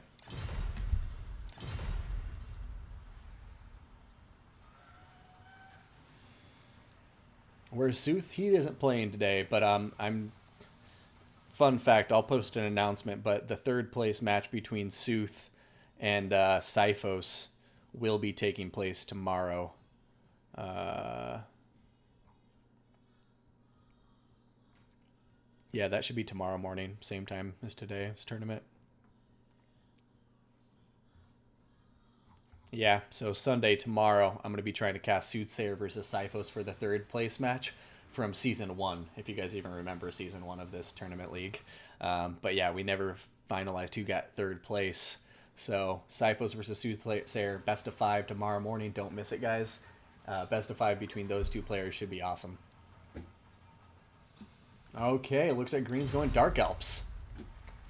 I think that's a solid pick to counter the greens, the Lizardmen. A competitive choice. In any case, let's take off this army blocker and my ugly mug and get to the battle at hand. So Falcon with match point in this final. He's up 1-0 against green. And we'll see if he can seal it off in a 2-0 fashion or if green will be able to come back and take this to an ace match.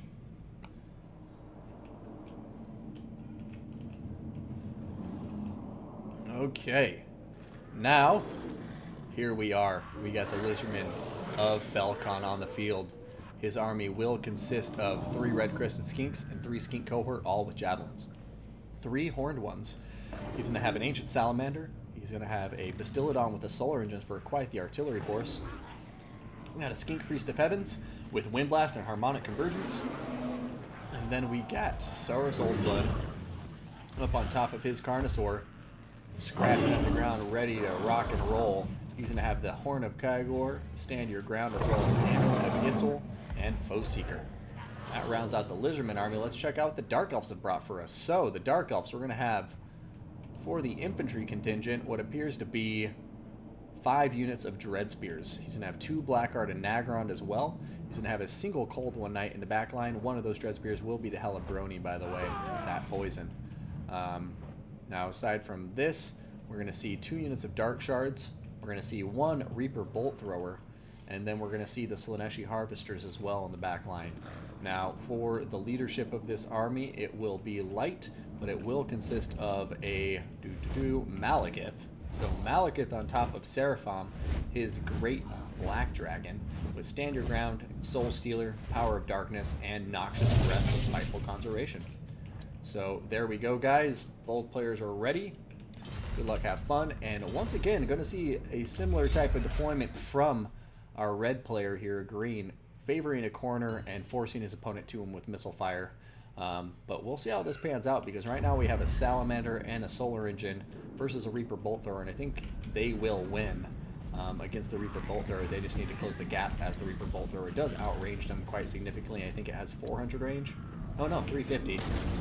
So it still outranges them by about 100, but nothing as crazy as I thought initially. Malekith taking a big old Solar Engine round to the face, but not taking too much damage. I mean, he does have quite a lot of health on top of his Black Dragon Seraphim.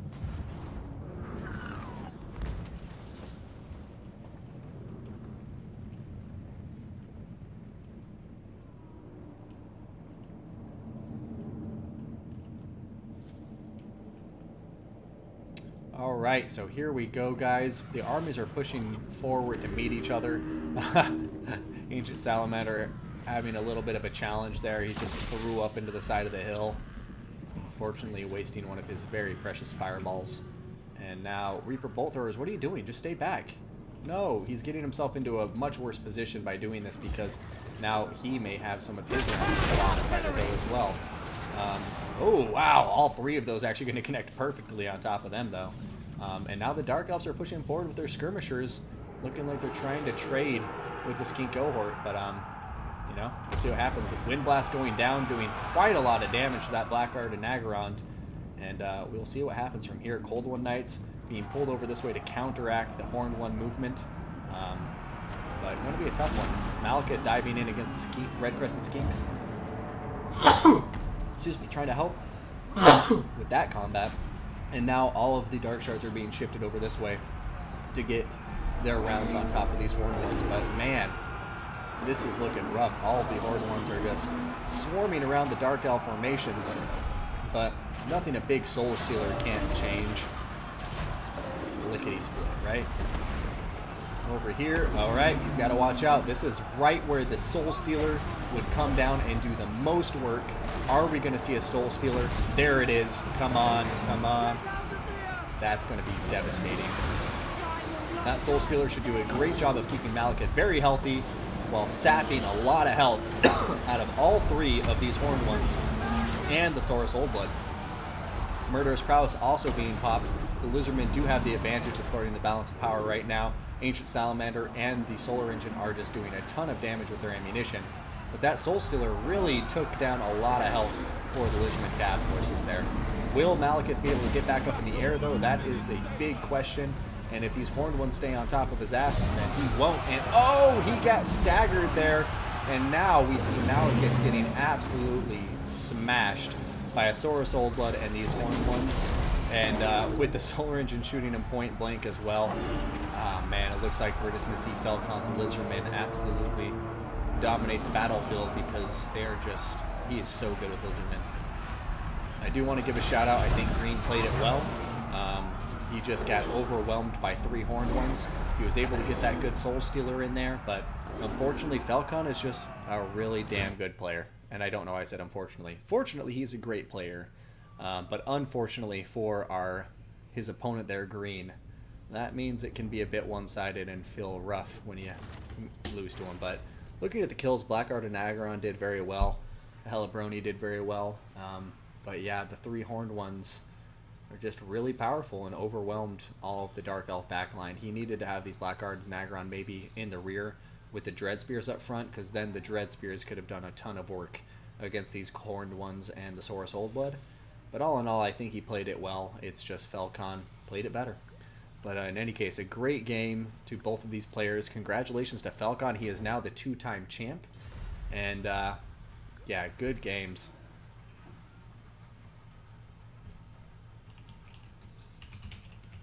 And also, Green, he beat out Mixa, so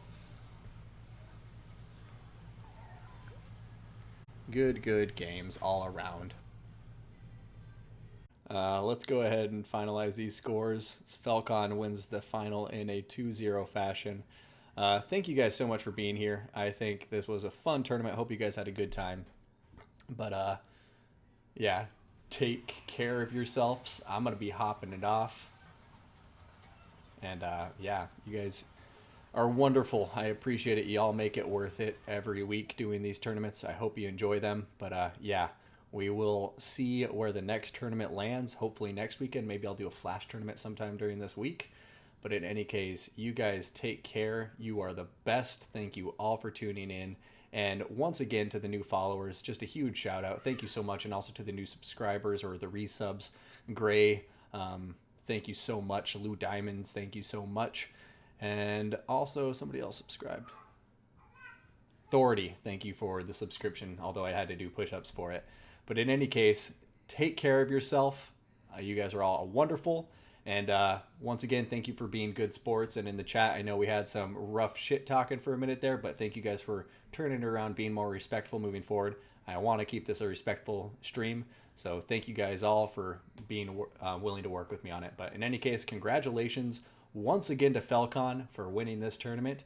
You guys take care of yourself. My son HW signing out. I'll see you next time.